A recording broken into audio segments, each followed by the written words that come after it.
കൊണ്ടുപോകൂ ഞങ്ങളെയാ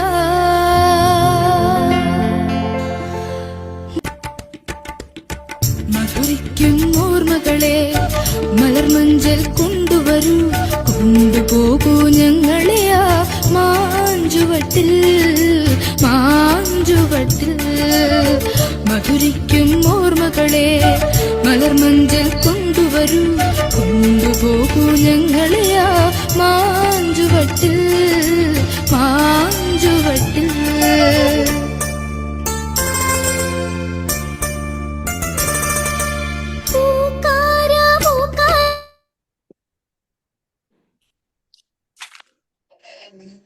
Thank you for that. ആ പഴയ ഗാനം ആൻഡോയാണ് പാടിയത് ആദ്യം യഥാർത്ഥത്തിൽ അത്. Anyhow thank you. അടുത്തത് സ്വാഗതത്തിനായി ഞാൻ ശ്രീമതി പൊന്നുപിള്ളയെ ക്ഷണിക്കുന്നു. അതുകൊണ്ട് മാറ്റം എല്ലാം ശരിയാണല്ലോ, ഇല്ലേ? കുഴപ്പമൊന്നും. സംപൂജ്യരായ മലയാളം സൊസൈറ്റിയുടെ എല്ലാ അംഗങ്ങൾക്കും എൻ്റെ വിനീതമായ നമസ്കാരം. അത് ഞാനിന്നിവിടെ ഇരിക്കുന്നത് പഴയതുപോലെ വൈസ് പ്രസിഡന്റ് എന്ന നിലയിൽ തന്നെയാണ്. നമ്മളെ പ്രിയപ്പെട്ട പ്രസിഡന്റ് മണ്ണിക്കരോട്ട് അദ്ദേഹം നമ്മളെ വിട്ടു പിരിഞ്ഞു പോയി. ഏതാണ്ട് ഒരു മാസം കഴിഞ്ഞിരിക്കുന്നു. അതെ, ഏകദേശം 30 വർഷത്തോളം യാതൊരു കേടുപാടും കൂടാതെ ഈ മലയാളം സൊസൈറ്റിയെ കൊണ്ടുപോയ ഒരാളായിരുന്നു അദ്ദേഹം. അതെ, അതുപോലൊക്കെ അനേകം ഇനിയും ഒരു 30 വർഷം ഇതുപോലെ തന്നെ പോകണമെന്ന് കൊണ്ടുപോകണമെന്ന് എനിക്ക് എല്ലാവരോടും ഒരു അഭ്യർത്ഥനയുണ്ട്.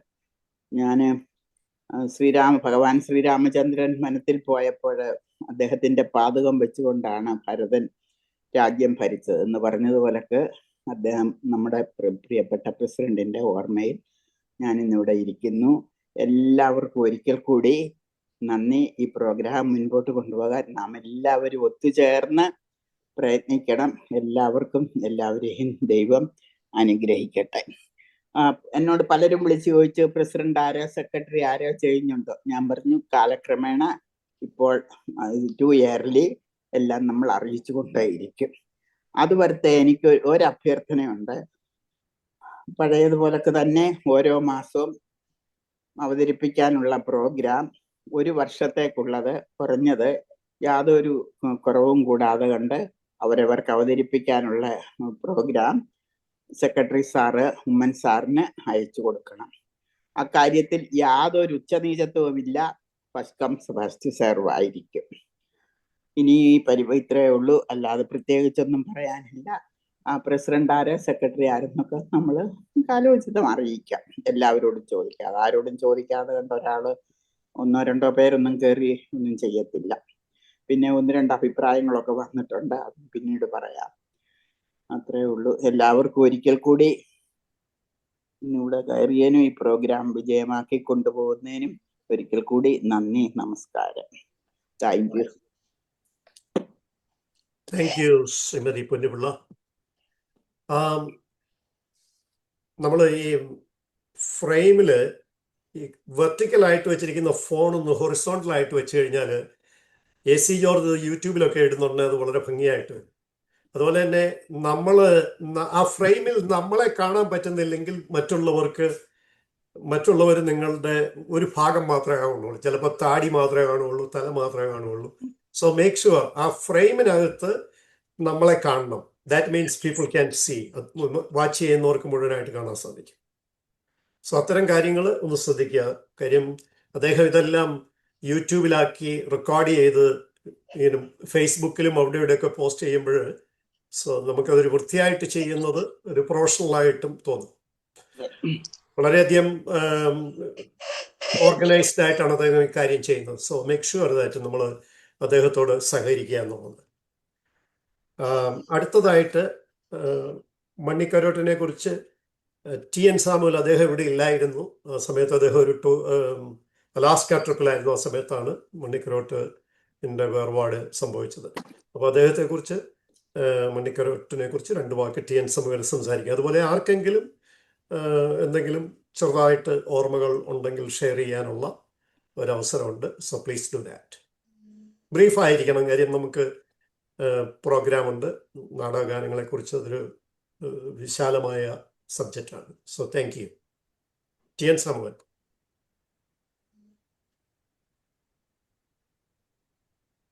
അൺമ്യൂട്ട്. ഇപ്പൊ കേൾക്കാമോ? കേൾക്കാം. കേൾക്കാം, കാണാം. പ്രിയമുള്ളവരെ, നമ്മുടെ മലയാളം സൊസൈറ്റിക്ക് ഊടും പാവും നൽകി 28-30 വർഷം ഇതിൻ്റെ നെടുംതൂണായി പ്രവർത്തിച്ച നമ്മുടെ പ്രസിഡന്റ് ആയിരുന്ന ജോർജ് മണ്ണിക്കരോട്ടിൻ്റെ വേർപാട് മൂലം സൃഷ്ടിച്ചിരിക്കുന്ന ആ ഗ്യാപ്പ് വളരെ വലുതാണ്. അദ്ദേഹത്തിൻ്റെ രോഗം വരുന്ന സമയത്തും വീട്ടിൽ ചെന്നും അത് കഴിഞ്ഞ് അദ്ദേഹം ഏതെല്ലാം സ്ഥാപനങ്ങളിൽ പോയി മാറി മാറി താമസിക്കുമ്പോഴെല്ലാം ഞാനും എൻ്റെ ഭാര്യയും കൂടെ പോയി വിസിറ്റ് ചെയ്യാറുണ്ടായിരുന്നു. അത് കഴിഞ്ഞിട്ട് പലപ്പോഴും ഫോണിൽ സംസാരിക്കുകയും ചെയ്തിരുന്നു. എന്നാൽ അവസാന കാലത്ത് കുറച്ച് പേര് നമ്മൾ ഒരുമിച്ച് പോയി കണ്ടതിന് ശേഷം അദ്ദേഹത്തെ ഒന്ന് കാണാൻ സാധിച്ചില്ല. അവസാന ദിവസങ്ങളിൽ എനിക്കൊന്ന് കാണാനോ സംസാരിക്കാനോ സാധിച്ചില്ല. അദ്ദേഹത്തിൻ്റെ സംസ്കാര ചടങ്ങുകളിൽ എനിക്ക് പങ്കെടുക്കാൻ സാധിച്ചില്ല. അതുപോലെ തന്നെ നമ്മുടെ മലയാളം സൊസൈറ്റിയുടെ മീറ്റിംഗ്, അനുസ്മരണ യോഗത്തിൽ പോലും എനിക്ക് പങ്കെടുക്കാൻ സാധിച്ചില്ല. അതെനിക്ക് വലിയ ഒരു വിഷമം ഉണ്ടാക്കിയ ഒരു സംഗതി ആയതുകൊണ്ടാണ് ഞാൻ ഒരു 2 മിനിറ്റ് 3 മിനിറ്റ് എനിക്കൊന്ന് തരാമോ എന്ന് ഞാൻ റിക്വസ്റ്റ് ചെയ്തിരിക്കുന്നത്.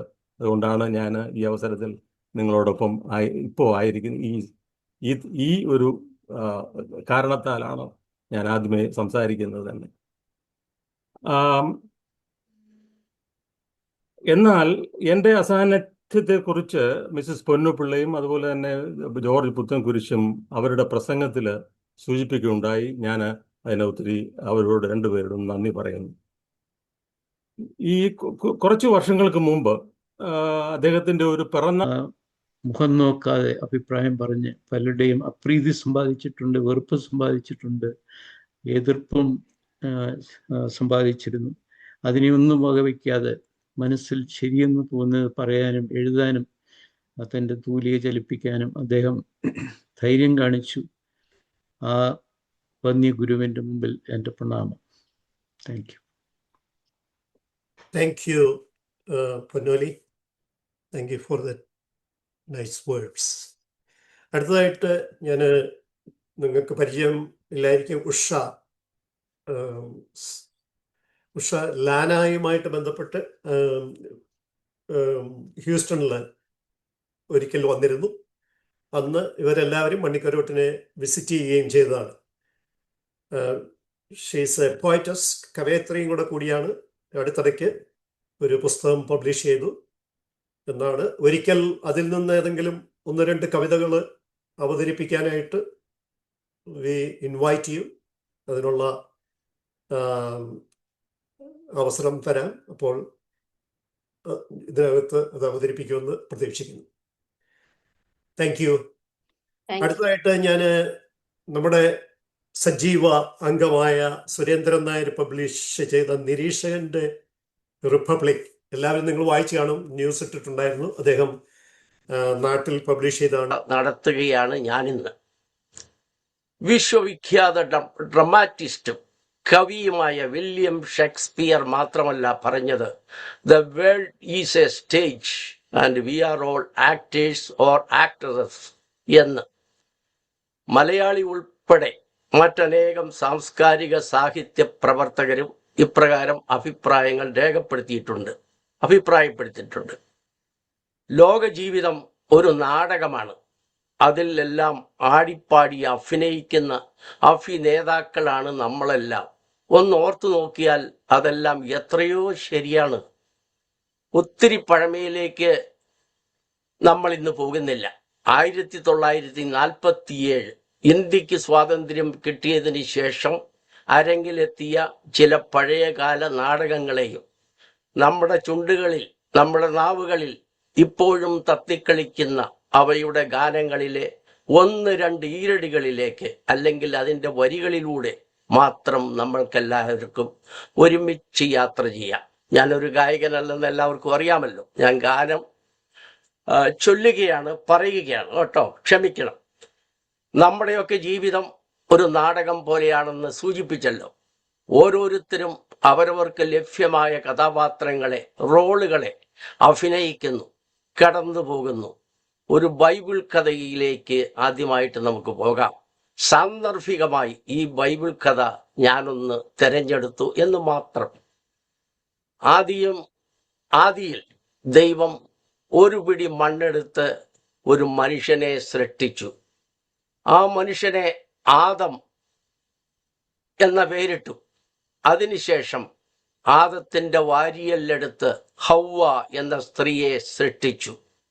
അവിടെ നാടകം ആരംഭിക്കുകയാണ്. ഖർ ഖർ ഖർ. നാടകം തുടങ്ങാനുള്ള 1-ാം ബെല്ലടിച്ചു, 2-ാം ബെല്ലടിച്ചു, 3-ാം ബെല്ലടിച്ചു.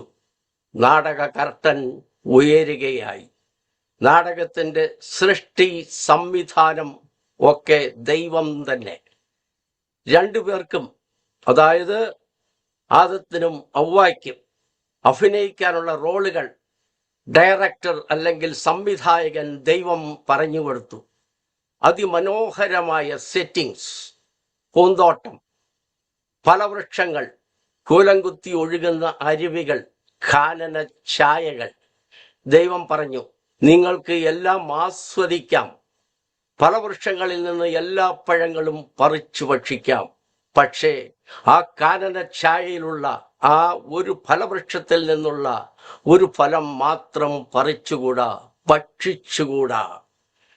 പക്ഷേ മറ്റൊരു വില്ലൻ കഥാപാത്രം പിശാച് പാമ്പിന്റെ രൂപത്തിൽ വന്ന് ഹവ്വായെ ഫലം ഭക്ഷിക്കുവാൻ പ്രേരിപ്പിക്കുകയാണ്, മോഹിപ്പിക്കുകയാണ്. ആദം എല്ലാ ദിവസവും ആട് മേയ്ക്കാനായി ആ വിലക്കപ്പെട്ട ഫലവൃക്ഷത്തിന്റെ മുമ്പിൽ പോകും. ദൈവത്തിന്റെ നാടക ഡയറക്ടറുടെ ആജ്ഞ പോലെ ആദം ആ മരത്തിന്റെ ഫലം ഒരിക്കലും മോഹിച്ചില്ല, ഒരിക്കലും പറിച്ചു തിന്നാൻ ശ്രമിച്ചില്ല. എന്നാൽ പിശാച് എന്ന കഥാപാത്രത്തിന്റെ പ്രേരണ ഹവ്വായ്ക്ക് ആ ഫലം തിന്നാനുള്ള ദുരാഗ്രഹം ഉണ്ടാക്കി കൊടുത്തു. ഹവ്വായ്ക്കും കാനന ഛായയിൽ നിൽക്കുന്ന ആ ഫലവൃക്ഷത്തിന്റെ അടുത്തേക്ക് പോകണം. ഹവ്വ ആദത്തിനെ ചാക്കിടുകയാണ്, പാടുകയാണ്. കാനന ഛായയിലാടുമേക്കാൻ ഞാനും വരട്ടെയോ നിന്റെ കൂടെ. പാടില്ല പാടില്ല നമ്മെ നമ്മൾ പാടെ മറന്നൊന്നും ചെയ്തുകൂടാ. അവസാനം കഥാനായകൻ, ഹീറോ ആദം ഹവ്വായുടെ പുഞ്ചിരിക്കൊഞ്ചലിലും കൺമയക്കത്തിലും വീണു. പിന്നെ സംഭവിച്ചത് ഞാൻ പറയാതെ നിങ്ങൾക്കെല്ലാം അറിയാമല്ലോ, ഞാൻ ദീർഘിപ്പിക്കുന്നില്ല അതിലേക്ക്. വിലക്കപ്പെട്ട കനി ഭക്ഷിച്ച ആ നായക നടനും നടിക്കും പെട്ടെന്ന് നാണം വന്നു. അവർ ഇരുവരും വസ്ത്രങ്ങൾ ധരിച്ചിട്ടില്ല, പരിപൂർണ നഗ്നരാണ്. നാണമാകുന്നു, മേനി നോവുന്നു എന്നവർക്ക് ബോധ്യമായി. അവിടെ മുതലാണ് അഡൾട്ട് ഓൺലി അല്ലെങ്കിൽ പ്രായപൂർത്തി വന്നവർക്ക് മാത്രമുള്ള നാടകം അല്ലെങ്കിൽ സിനിമ എന്ന അന്നത്തെ സെൻസർ ബോർഡിന്റെ വകതിരിവ് ഉണ്ടായത് എന്ന ഒരു കെട്ടുകഥയും ഞാനിവിടെ അവതരിപ്പിക്കുന്നു. സംഗീത സംവിധായകൻ കെ രാഘവൻ എഴുതി, സംവിധാനം നിർവഹിച്ചത് കെ രാഘവൻ, ഇതെഴുതിയത് ചങ്ങമ്പുഴ കൃഷ്ണപിള്ള, പാടിയത് KP Udayabhanu and P Leela. നാടകത്തിന്റെ പേരും സിനിമയുടെ പേരും രമണൻ എന്നാണ്. മുഖ്യമായത് അഭിനയമാണെങ്കിലും നാടകത്തിൽ പല കലകളും അനുപമമായി സമ്മേളിച്ചിരിക്കുന്നു. സാഹിത്യം, സംഗീതം, നൃത്തം, ചിത്രകല എന്നിവയെല്ലാം ഇണങ്ങിച്ചേർന്നിരിക്കുന്നു. നാടകത്തിന് ജനസഞ്ചയത്തിന്റെ മേൽ ചെലുത്താൻ കഴിയുന്ന സ്വാധീനത പല നാടകകൃത്തുക്കളും തങ്ങളുടെ വിശ്വാസ പ്രമാണങ്ങൾ പ്രചരിപ്പിക്കാനായി പ്രയോജനപ്പെടുത്തി. മതവിശ്വാസം ഉറപ്പിക്കുവാനും സദാചാരബോധം വളർത്തുവാനും നാടകകലയുടെ ആരംഭം തൊട്ടേ മനുഷ്യൻ പരിശ്രമിച്ചു. കേരളത്തിൽ കമ്മ്യൂണിസ്റ്റ് വിപ്ലവ പ്രസ്ഥാനത്തിന്റെ വളർച്ചയ്ക്ക് KPAC നാടകങ്ങൾ നൽകിയ സംഭാവന ചെറുതൊന്നുമല്ല. ഏറ്റവും ആദ്യമായി നാടകങ്ങൾ അരങ്ങേറിയത് ഗ്രീസിലാണ് ചരിത്രകാരന്മാർ പറയുന്നത്. ഇനി നമുക്ക് ചില പഴയകാല നാടക ഗാനങ്ങളുടെ തുടക്കത്തിലുള്ള മധുരിക്കുന്ന 1-2 ഈരടികളിലേക്ക് പോകാം. മധുരിക്കും ഓർമ്മകളെ മലർമഞ്ചൽ കൊണ്ടുവരൂ, കൊണ്ടുപോകൂ ഞങ്ങളെ ആ മാഞ്ചുവട്ടിൽ, മാഞ്ചുവട്ടിൽ. മധുരിക്കും ഓർമ്മകളെ മലർമഞ്ചൽ കൊണ്ടുവരൂ, കൊണ്ടുപോകൂ ഞങ്ങളെ ആ മാഞ്ചുവട്ടിൽ. ഇത് ജനനി ജന്മഭൂമി എന്ന നാടകത്തിൽ CO ആൻഡോ 1962 പാടിയതാണ്. 62 നാടകം KPAC കമ്പനിയുടെ നാടകരചന ONV, സംഗീതം ദേവരാജൻ. 1957 ആഗസ്റ്റ് മാസത്തിലെ ഒരു തെളിഞ്ഞ പ്രഭാതം തിരുവനന്തപുരം പാളയം രക്തസാക്ഷി മണ്ഡപം ഒരു ഉദ്ഘാടനത്തിന് ഒരുങ്ങുകയാണ്. ഉദ്ഘാടകൻ അന്നത്തെ Indian president doctor Rajendra Prasad. അതിൽ പങ്കെടുക്കാനായി ആയിരങ്ങളിൽ എത്തിയിട്ടുണ്ട്. ഇന്ത്യയുടെ സ്വാതന്ത്ര്യത്തിനായി പടപൊരുതി മരിച്ച അനേകായിരം വീരയോദ്ധാക്കൾക്കുള്ള ആദരാഞ്ജലിയാണെന്ന്. അതൊരു അഭിവാദന ഗാനത്തോടെ വേണം ആരംഭിക്കേണ്ടത്. പാട്ടുപാടാൻ മണ്ഡപത്തിനരികിൽ 100-ൽ പരം ഗായകർ അണിനിരന്നു. 100-ൽ പരം ഗായകർ അണിനിരന്ന് കഴിഞ്ഞു. കേരളത്തിൽ അങ്ങനെ ഒരു സംഘഗാനം ആദ്യമായിട്ടായിരുന്നു. പാട്ടുകാരുടെ ലീഡർ കറുത്തു മെലിഞ്ഞ പൊക്കമുള്ള ഈർക്കിൽ മീശയുള്ള ഒരു ചെറുപ്പക്കാരനാണ്. പേര് KS ജോർജ്. അയാളോടൊപ്പം ചുരുണ്ട മുടിയുള്ള സുന്ദരിയായ ഒരു യുവതിയും ഉണ്ട്, KPAC സുലോചന. സംഗീത സംവിധായകൻ പറഞ്ഞു 1 2 3 4. അതോടെ വികാരനിർഭരവും ആവേശഭരിതവുമായ ആ ഗാനം ഒരു ഗംഗാ പ്രവാഹ തരംഗം പോലെ സദസ്സിനെ പുളകം കൊള്ളിച്ചുകൊണ്ട് പുറത്തേക്കൊഴുകി. ബലികുടീരങ്ങളെ, ബലികുടീരങ്ങളെ, ബലികുടീരങ്ങളെ, സ്മരണകളിരമ്പും രണസ്മാരകങ്ങളെ, ഇവിടെ ജനകോടികൾ ചാർത്തുന്നു നിങ്ങളിൽ സമരപുളകങ്ങൾ തൻ സിന്ദൂരമാലകൾ. ഹിമഗിരി മുടികൾ കൊടികൾ ഉയർത്തി, കടലുകൾ പടകമുയർത്തി, യുഗങ്ങൾ നീന്തി നടക്കും ഗംഗയിൽ. ആ നാടകത്തിന്റെ പേരാണ് വിശറിക്ക് കാറ്റുവേണ്ട. കാറ്റുവേണ്ടല്ലോ വിശറിക്ക്. സ്വാതന്ത്ര്യ സമര രക്തസാക്ഷികളെ അനുസ്മരിച്ചുകൊണ്ട് വയലാർ രാമവർമ്മ എഴുതിയ ഗാനമാണിത്. ദേവരാജൻ മാഷ് ഇതിന് ഈണം നൽകി. പാടിയത് KS ജോർജ്, CO ആൻഡോ, സുലോചന തുടങ്ങി 100ഓളം ഗായകരാണ് ഇതിന് പാടിയത്. ഈ വിപ്ലവകാലം വയലാറിന്റെ രചനയ്ക്ക് ദേവരാജൻ മാസ്റ്റർ ആദ്യമായി ഈണം നൽകിയ എന്ന സവിശേഷതയും ഈ പാട്ടിനുണ്ട്. പുരാണ ഇതിഹാസങ്ങളിൽ പലയിടത്തും മാൻ എന്ന ഒരു മൃഗം ഒരു കഥാപാത്രമായിട്ടും മറ്റും നാം കണ്ടിട്ടുണ്ട്, വായിച്ചിട്ടുണ്ട്. മാൻ ഉപദ്രവമില്ലാത്ത, അത് കാട്ടുപന്നിയൊന്നും അല്ലല്ലോ, ശാന്ത സ്വഭാവം ഉള്ള ഒരു മനോഹരമായ മൃഗം. നല്ല സൗന്ദര്യമുള്ള പെൺമണികളെയൊക്കെ കവികളും മറ്റും മാൻമിഴിയാളെ എന്നൊക്കെ സംബോധന ചെയ്യുന്നത് നമ്മൾ കേട്ടിട്ടില്ലേ? നീ ഒരു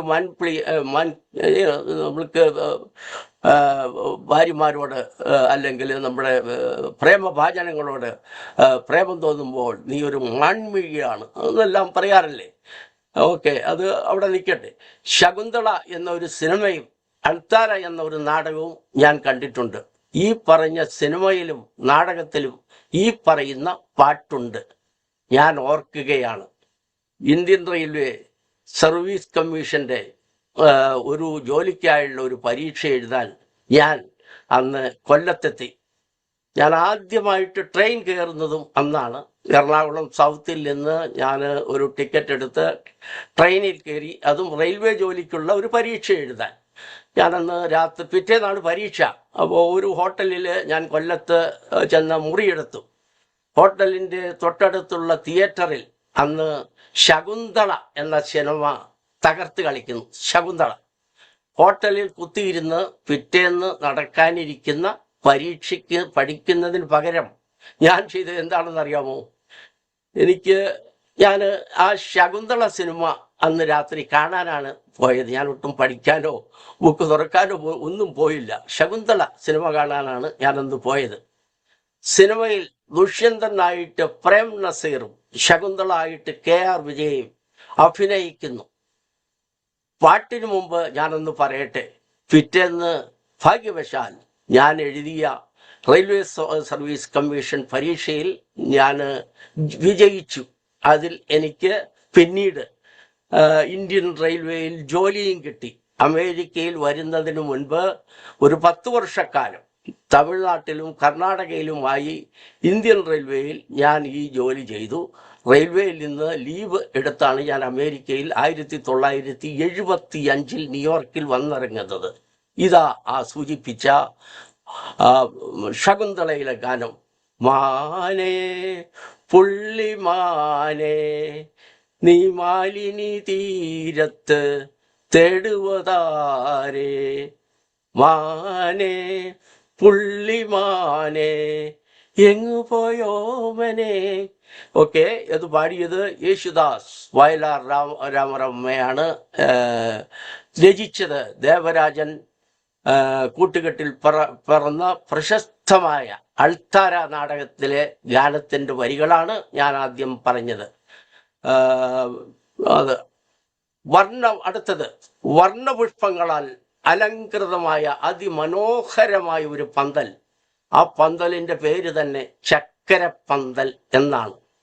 പന്തലിൻ്റെ മേലേത്തട്ടിൽ നിന്ന് പൊഴിയുന്ന തേന്മഴയാണ് താനും. തെന്മഴ, സുഖമുള്ള മഴ.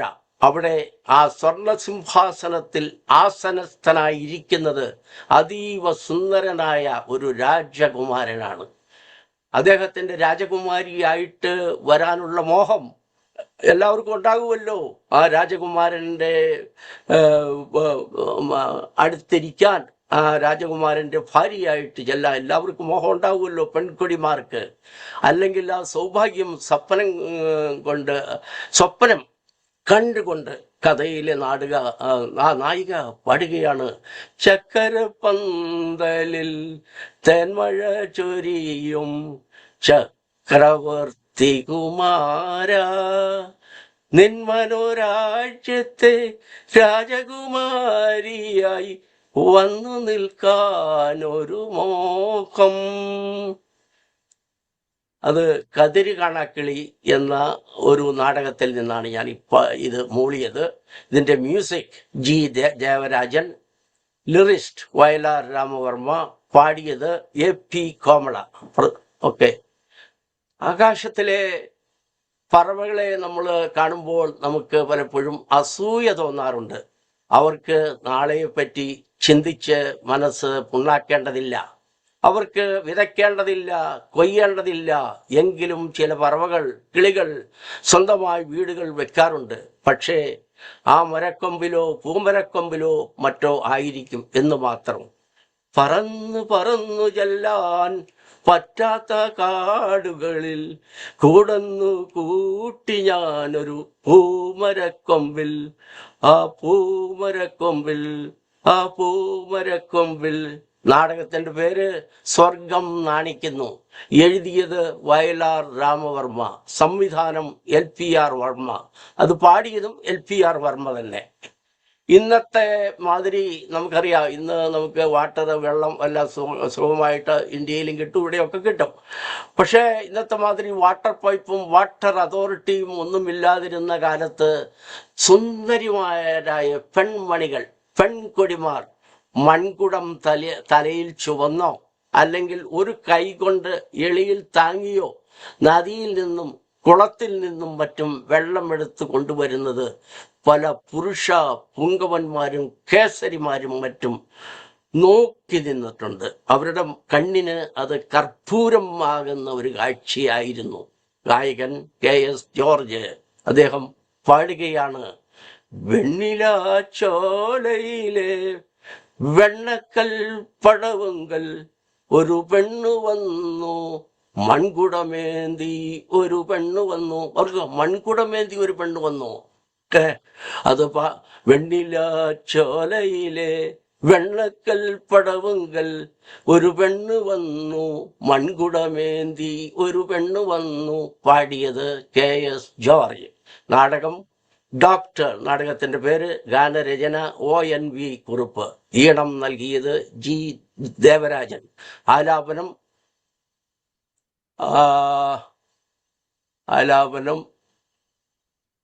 KS George.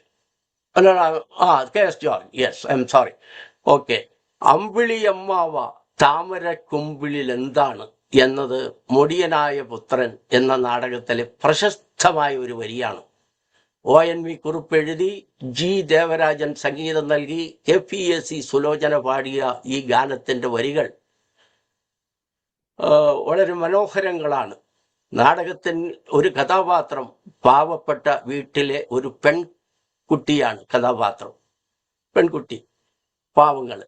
കുടിലിലെ മുറ്റത്ത് നിന്ന് ആകാശത്തെ ചന്ദ്രനെ, അമ്പിളി അമ്മാവനെ നോക്കി തേങ്ങിക്കൊണ്ട് ആ കുഞ്ഞുകുട്ടി, പെൺകുട്ടി പാടുകയാണ്. അമ്പിളി അമ്മാവ താമര കുമ്പിളിൽ എന്തുണ്ട്, അമ്പിളി അമ്മാവ താമര കുമ്പിളിൽ എന്തുണ്ട്, കുമ്പിട്ടിരിപ്പാണോ മാനത്തെ കൊമ്പനാനപ്പുറത്ത്, താമര കുമ്പിളുമായി അമ്മാവൻ താഴോട്ടു പോരാമോ, പാവങ്ങളാണേലും ഞങ്ങള് പായസച്ചോറ് തരാം, പായസച്ചോറ് വേണ്ടാൽ ഞങ്ങള് പാടിയുറക്കാമല്ലോ. അവർ സാമ്പത്തികമായി വളരെ താഴെക്കിടയിലുള്ളവരാണെങ്കിലും ഉള്ളത് ഷെയർ ചെയ്യാനുള്ള ആ സന്നദ്ധത, ആ മഹാമനസ്കതയ്ക്ക് മുമ്പിൽ നമ്മളുടെ എല്ലാം ശിരസ് താഴ്ന്നു പോകും. പ്രശസ്തമായ മലയാള നാടക ഗാനമായ പൊന്നരിവാൾ അമ്പിളിയിൽ കണ്ണെറിയുന്നോളെ ONV കുറിപ്പെഴുതി, G ദേവരാജൻ സംഗീതം നൽകി, KPAC ആണ് നാടകം. കമ്പൻ.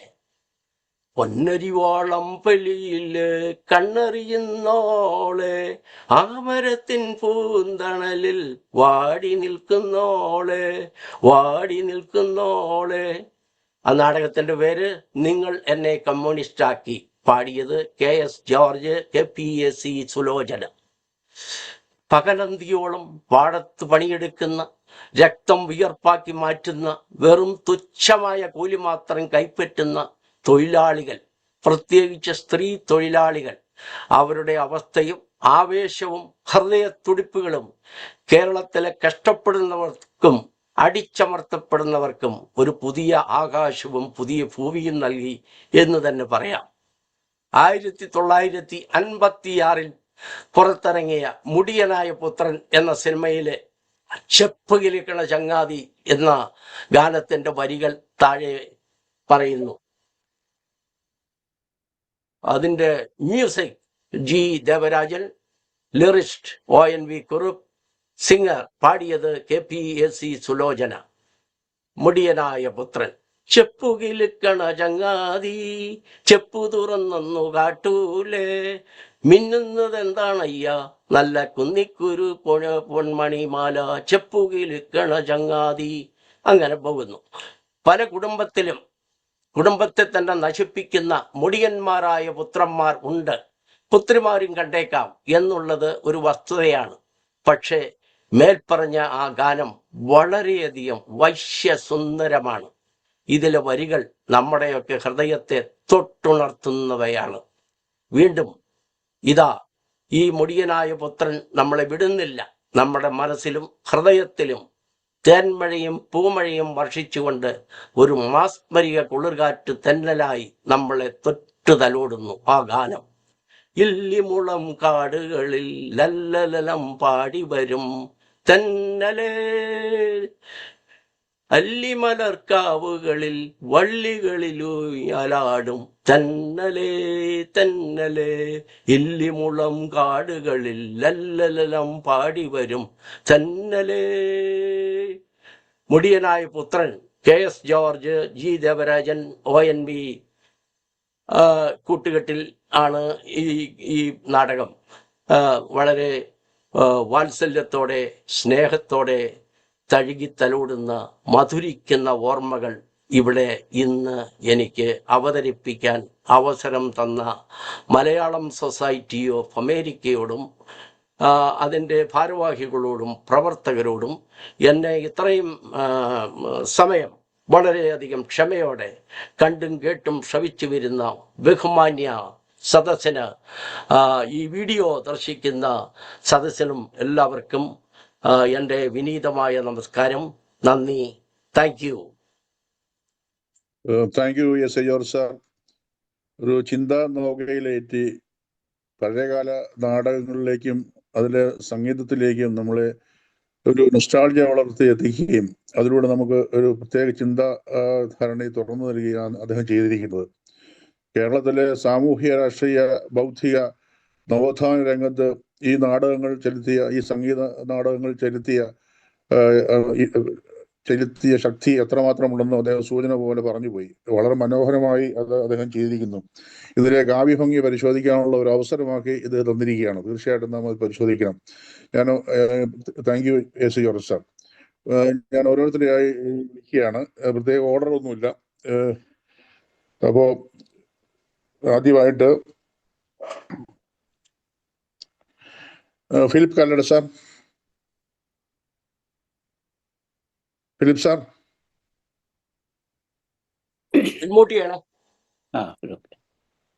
എല്ലാവർക്കും നമസ്കാരം. ശ്രീ AC ജോർജ് ഇത്രയും സമയം നമ്മുടെ പഴയ നാടക ഗാനങ്ങളെക്കുറിച്ച് വിശദമായിട്ട് പറഞ്ഞു. ഗാനങ്ങളൊക്കെ നമുക്ക് നല്ല പരിചയമുണ്ട്, പ്രത്യേകിച്ച് പ്രായമുള്ളവർക്ക് എല്ലാ ഗാനങ്ങളും അറിയാം. ഇതിനകത്ത് എടുത്തു പറയത്തക്ക 1-2 വ്യക്തികളുണ്ട്. ഞാനതിൻ്റെ തുടക്കത്തെക്കുറിച്ച് പറയട്ടെ. സാറ് തന്നെ അവിടെ പറഞ്ഞു, ഗ്രീക്ക് നാടകത്തിൽ നിന്നാണ് നാടകത്തിൻ്റെ ഉൽപ്പത്തി ഉണ്ടായി, അങ്ങനെ മറ്റു ഭാഷകളിലേക്ക് വന്നതാണെന്ന്. നമ്മെ സംബന്ധിച്ചിടത്തോളം നാടകങ്ങൾ ഉണ്ടാകുന്നതിന് 2 കാരണങ്ങളുണ്ടായി. ഒന്ന്, ഇവിടെ നമ്മുടെ ജാതി വ്യവസ്ഥയാണെന്ന്. ജാതി വ്യവസ്ഥയിലൂടെ അധകൃത വർഗം എന്നൊരു വർഗം താഴ്ന്ന ജാതികളായിട്ട് തള്ളപ്പെട്ടു. അവർക്ക് ഒരു അവകാശവും കൊടുക്കാതെ അവരെ വെറും ദാസന്മാരായിട്ടും ഏറ്റവും മോശമായിട്ടും ചിത്രീകരിച്ചു. കൂലി പോലും കൊടുക്കുകയില്ല, ജോലിയെല്ലാം ചെയ്യണം. ഇതിനെതിരെ വളരെ കാലമായിട്ട് നമുക്ക് ശബ്ദമുണ്ടാക്കാൻ സാധിച്ചില്ല. കാരണം ചാതുർവർണ്ണ നിർബന്ധമാണ്, രാജാക്കന്മാരുടെ ഭരണമാണ്. മാർത്താണ്ഡവർമ്മയും മറ്റും കൂട്ടരും തെക്കേറ്റത്ത്, കൊച്ചി രാജാവ് നടുക്ക്, കോഴിക്കോട് സാമൂതിരിമാരവിടെ. ഇവരുടെ ഭരണത്തിന് കീഴിൽ ഈ പാവങ്ങൾക്കൊന്നും ചെയ്യാൻ സാധിച്ചില്ല. എന്നാൽ കാലം മാറി 47-ന് ശേഷം ഇവിടെ സ്വാതന്ത്ര്യം കിട്ടിയെങ്കിലും രാജാക്കന്മാരെല്ലാം പോയി, ജനാധിപത്യം വന്നു. പക്ഷേ ഭരണത്തിൽ ഒരു മാറ്റവും വന്നില്ല. ഇവിടുത്തെ ഭൂപരിഷ്കരണമൊന്നും നടന്നില്ല. എല്ലാ ഇടത്തും പാർവത്തിമാരെന്ന് പറയുന്ന ഒരു കൂട്ടർ ഇന്നത്തെ വില്ലേജ് ഓഫീസേഴ്സാണ്. അതുകൊണ്ട് ഒരു ജാതിക്ക് സംവരണം ചെയ്തിരിക്കുകയാണ്. അവർ മാത്രമേ വില്ലേജ് ഓഫീസറായിട്ടുള്ളൂ നമ്മുടെ നാട്ടിൽ. അതുപോലെ തന്നെ മറ്റ് ഗവൺമെൻറ് ജോലികളെല്ലാം ഓരോരുത്തർക്ക് റിസർവ് ചെയ്തിരിക്കുകയാണ്. ഇതിന് മാറ്റം ഉണ്ടാകുന്നില്ലെങ്കിൽ എന്ത് ജനാധിപത്യം? അതിനെക്കുറിച്ചുള്ള ഒരു ചോദ്യം തുടങ്ങിയാണ് കമ്മ്യൂണിസത്തിലേക്കുള്ള വരവ് കേരളത്തിലേക്ക് വന്നത്. അങ്ങനെ വന്ന ആളുകൾ ഒരു വിപ്ലവത്തിലൂടെ നമുക്ക് ഒന്നും നേടാൻ സാധിച്ചില്ല എന്നുള്ള സങ്കടമുണ്ട്. പക്ഷേ അവരുടെ സമരം മുൻപോട്ട് വന്നു. ഈ സമരത്തിന് അവർ തിരഞ്ഞെടുത്തത് ജനങ്ങളെ കൂട്ടി പ്രസംഗിക്കുകയില്ലായിരുന്നു. പിന്നെയോ നോവലുകൾ എഴുതി, കഥകൾ എഴുതി, നാടകങ്ങൾ എഴുതി, ഇതിലൂടെ ജനഹൃദയങ്ങളെ സ്വാധീനിക്കുവാൻ ലോകത്തിലെ ഏറ്റവും പറ്റിയ മാധ്യമം ഇതൊക്കെയാണ്.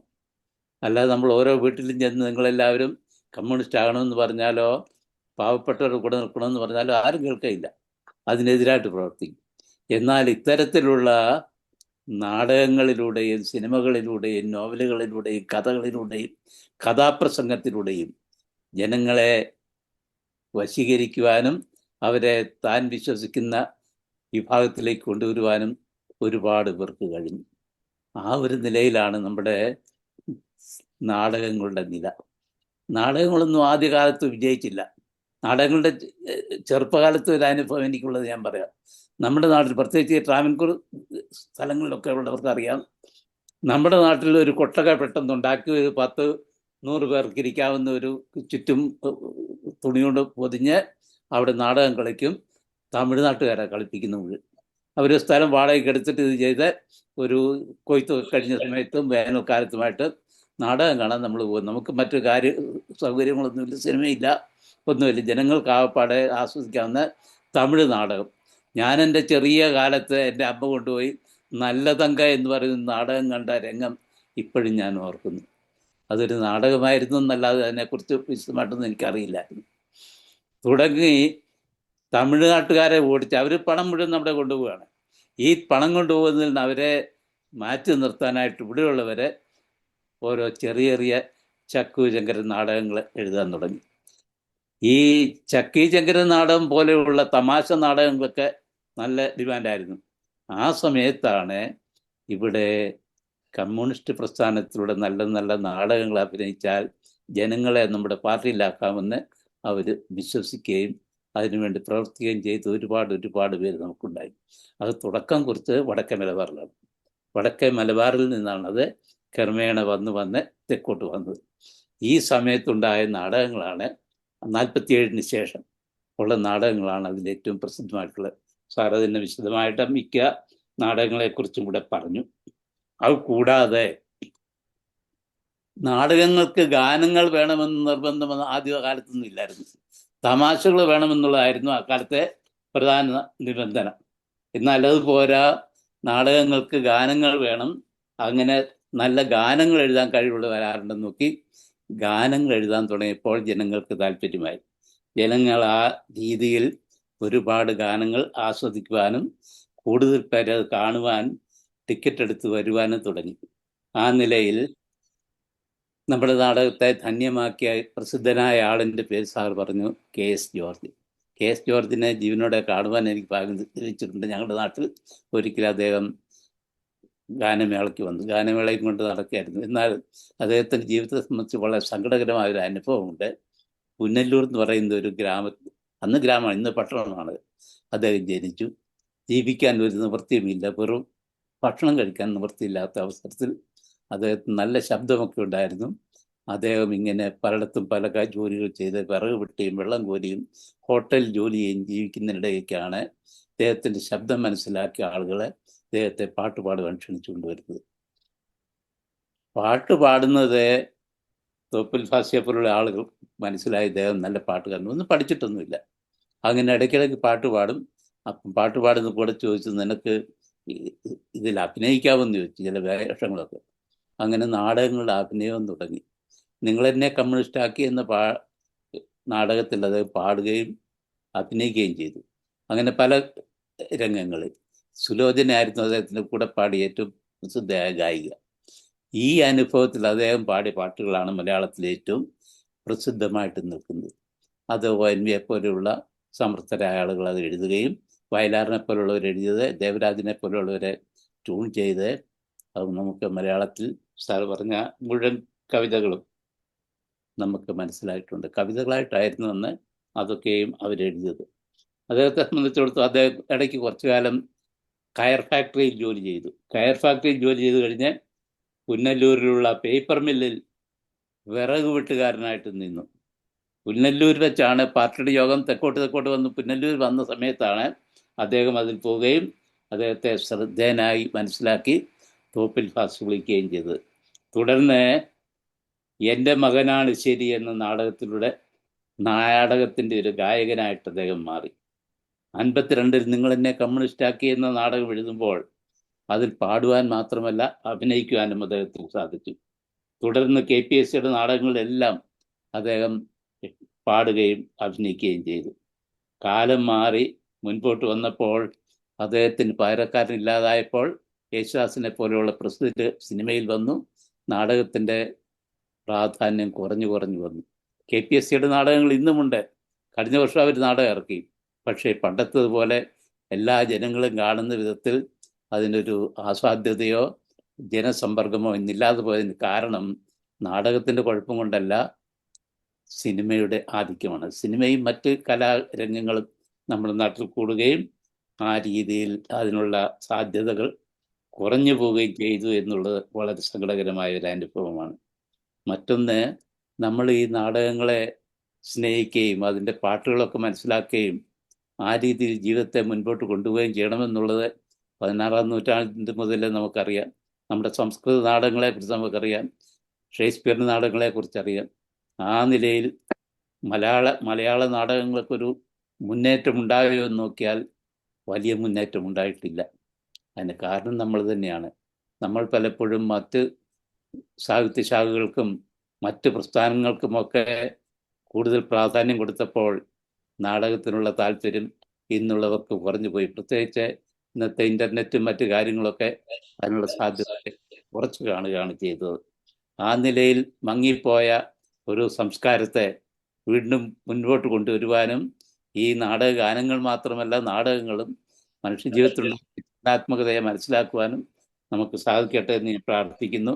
മാത്രമല്ല, ഈ നാടകങ്ങളിലൂടെ നമ്മുടെ സംസ്കാരത്തിൽ, മലയാളികളുടെ സംസ്കാരത്തിൽ വന്നു ചേർന്ന ഇടതുപക്ഷ ചിന്ത, സമത്വ സ്വാതന്ത്ര്യ ചിന്തകളൊക്കെയും വർദ്ധിപ്പിച്ച് അതിനെ ഒരു അടിസ്ഥാന കേന്ദ്രമാക്കി കേരളം ഭരിക്കുവാൻ, ഒരുപാട് വർഷം ഭരിക്കുവാൻ അവർക്ക് സാധിച്ചു എന്നുള്ളത് ഒരു യാഥാർത്ഥ്യമാണ്. അത് മനസ്സിലാക്കി തന്നെ നാടകഗാനങ്ങൾക്കുള്ള ശക്തിയും നാടകങ്ങൾക്കുള്ള ശക്തിയും മനസ്സിലാക്കി നാം അവയെ മാനിക്കുകയും പ്രോത്സാഹിപ്പിക്കുകയും ചെയ്യണം. അതിനായിട്ട് ശ്രമിച്ച പ്രിയപ്പെട്ട AC ജോർജ് സാറിനുള്ള സ്നേഹവും എല്ലാ ഭാവങ്ങളും ആശംസിച്ചുകൊണ്ട് എൻ്റെ വാക്കുകൾ ഉപസംഹരിക്കുന്നു. നന്ദി. Thank you Kallada sir. നൂറ്റാണ്ടുകൾ കേരളത്തിൽ നിലനിന്നിരുന്ന ജാതി വ്യവസ്ഥതയും സാമൂഹ്യ അനിശ്ചിതത്വവും അതിനെ സംബന്ധിച്ച് നാടകങ്ങൾ എങ്ങനെ തിരുത്തൽ ശക്തിയായി മാറി എന്നുള്ളത്, നാടക ഗാനങ്ങൾ എങ്ങനെ തിരുത്തൽ ശക്തിയായി മാറി എന്നുള്ളത് വളരെ ഇൻഫർമേറ്റീവായിട്ട് അദ്ദേഹം സംസാരിച്ചു. വളരെ നന്നായിരുന്നു. വളരെ ആഴത്തിലുള്ള അദ്ദേഹത്തിൻ്റെ അറിവ് ഇക്കാര്യത്തിൽ ഉണ്ട് എന്നുള്ളതിൽ സന്തോഷമുണ്ട്.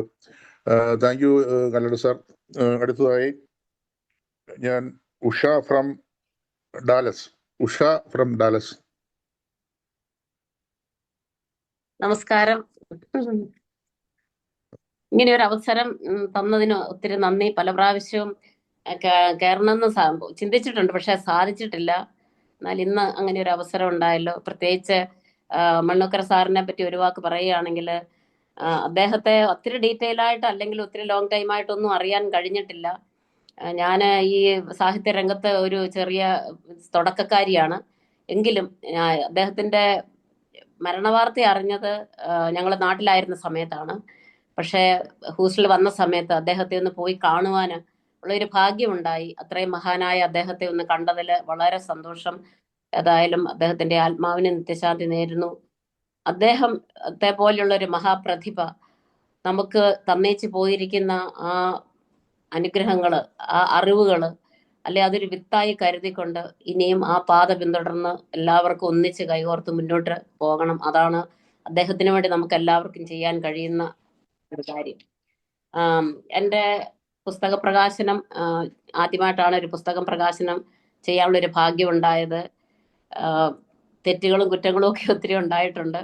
അതിൽ ഒരു വളരെ സന്തോഷമുള്ള ഒരു കാര്യം എന്ന് പറഞ്ഞാൽ, എനിക്ക് ഇതിൻ്റെ അവതാരിക എഴുതി തന്നത് നമ്മുടെ പ്രിയപ്പെട്ട സുരേന്ദ്രൻ ചേട്ടനാണ്. അദ്ദേഹത്തെ പരിചയപ്പെടുവാനും കാണുവാനും വളരെ മനോഹരമായ ഒരു അവതാരിക എൻ്റെ ആദ്യത്തെ പുസ്തകത്തിൽ ഇങ്ങനെ കിട്ടി. അതൊരു എൻ്റെ ഒരു ഭാഗ്യമായിട്ട് കരുതുന്നു. അതൊക്കെ ഹൂസ്റ്റലിൽ വന്ന് നമ്മുടെ ജോൺ മാത്യു സാർ വഴിയാണ് അദ്ദേഹത്തെ പരിചയപ്പെടാൻ പറ്റുന്നത്. എല്ലാവർക്കും ഹൃദയം നിറഞ്ഞ നന്ദി അറിയിക്കുന്നു. അതും AR രാജരാജവർമ്മ സ്മാരകത്തിൽ വെച്ച് തന്നെ അതിൻ്റെ പ്രകാശനം ചെയ്യുവാൻ തക്കവണ്ണം കഴിഞ്ഞു. അതിൽ നിന്നുള്ള കവിതയുടെ ഒരു കവിത, വേരുകൾ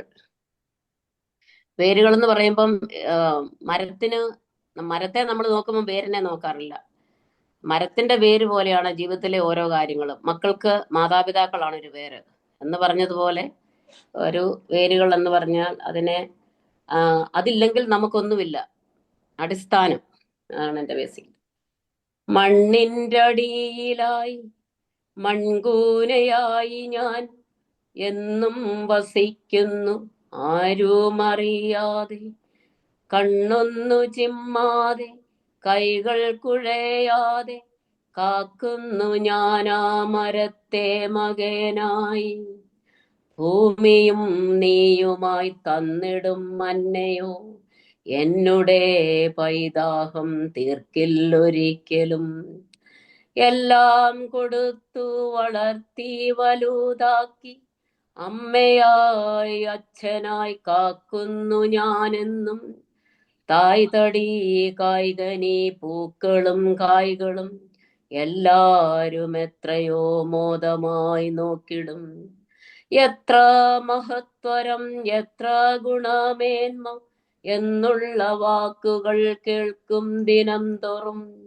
ആരും തിരക്കില്ല ആർക്കുമേ വേണ്ടാത്ത വേരാണു ഞാനെന്നറിയുന്നു എൻ മനം. എങ്കിലും ഒന്നു നീ ഓർക്കണം മാനുഷ, ഞാനൊന്നു മാറിയാൽ വീണിടും ഈ മരം. എത്ര മനോഹരമായിട്ടു ഞാനെന്നും നിർത്തുന്നു എന്നുമായി കാത്തുകാത്തങ്ങനെ. ചാബല്യമേറുന്ന ലോകരോ വന്നത് ഒറ്റ നിമിഷമായി വെട്ടി മുറിക്കുന്നു. ലോകത്തിനേകുന്ന എത്രയോ ഭാഗ്യങ്ങൾ ഒന്നുമേ ഇല്ലാതെയാക്കുന്നു ക്രൂരന്മാർ. ഓർക്കുക ലോകമേ, സസ്യാലതാദികൾ നിൽക്കില്ലൊരു നാളും വേരുകേളില്ലാതെ. ഇത്തിരി സ്നേഹം തരൂ നീ എനിക്കായി, ഒത്തിരി നന്മയാൽ തീരുമീ ലോകവും. ഇത്തിരി സ്നേഹം തരൂ നീ എനിക്കായി, ഒത്തിരി നന്മയാൽ തീരുമീ ലോകവും. ഒത്തിരി നന്മയായി തീരുമീ ലോകവും. Thank you so much. Thank you Usha madam. വളരെ മനോഹരമായ ഒരു കവിത ആലപിച്ചതിലൂടെ ഞങ്ങൾക്ക് വലിയ മനസ്സിന് സന്തോഷം നൽകിയ സന്തോഷമുണ്ട്. ഓക്കെ, അടുത്തതായി ഹസ്ബൻഡ് അദ്ദേഹം സംസാരിക്കും. യാ സാർ, അദ്ദേഹത്തിന്റെ അവസരമാണ്. എന്റെ ഹസ്ബൻഡാ? ഓക്കെ. പേരൂടൊന്ന് പുള്ളിയുടെ പേര് ഓർക്കുന്നില്ല. പേരൊന്ന് പറഞ്ഞു. രാജേന്ദ്രൻ. Thank you Rajendran. പൊന്നു ചേച്ചി, പിന്നെ പുത്തൻകുരിശ് ചേട്ടൻ, പിന്നെ എല്ലാവരും, എ സി ജോർജ്, പിന്നെ സുരേന്ദ്രൻ ചേട്ടൻ, എല്ലാവരും ഞങ്ങൾ അവിടെ വന്ന് കാണാൻ സാധിച്ചു. വളരെ സന്തോഷം. പിന്നെ ഇന്നത്തെ ഇതില് ഒരു 2 വരി നാടകഗാനം പാടാം. ചില്ലുമേടയിലിരുന്നെന്നെ കല്ലെറിയല്ലേ, എന്നെ കല്ലെറിയല്ലേ. പാമ്പുകൾക്ക് മാളമുണ്ട്, പറവകൾക്കാകാശമുണ്ട്, മനുഷ്യപുത്രനു തല ചായ്ക്കാൻ മണ്ണിലിടമില്ല, മണ്ണിലിടമില്ല. ഈ നാടകഗാനങ്ങളൊക്കെ കേൾക്കുമ്പോൾ ഇപ്പോഴും സിനിമ ഗാനങ്ങൾ കേൾക്കുന്നതിലും അതിമനോഹരമായിട്ട് നമ്മളെപ്പോഴും ലയിച്ചിരുന്നു പോകും. അപ്പം ഇതായിട്ട് 2 വരി. Thank you.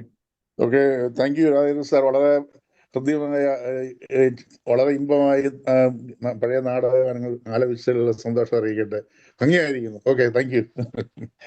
ഓക്കെ, അടുത്തതായി സുരേന്ദ്രൻ സാർ.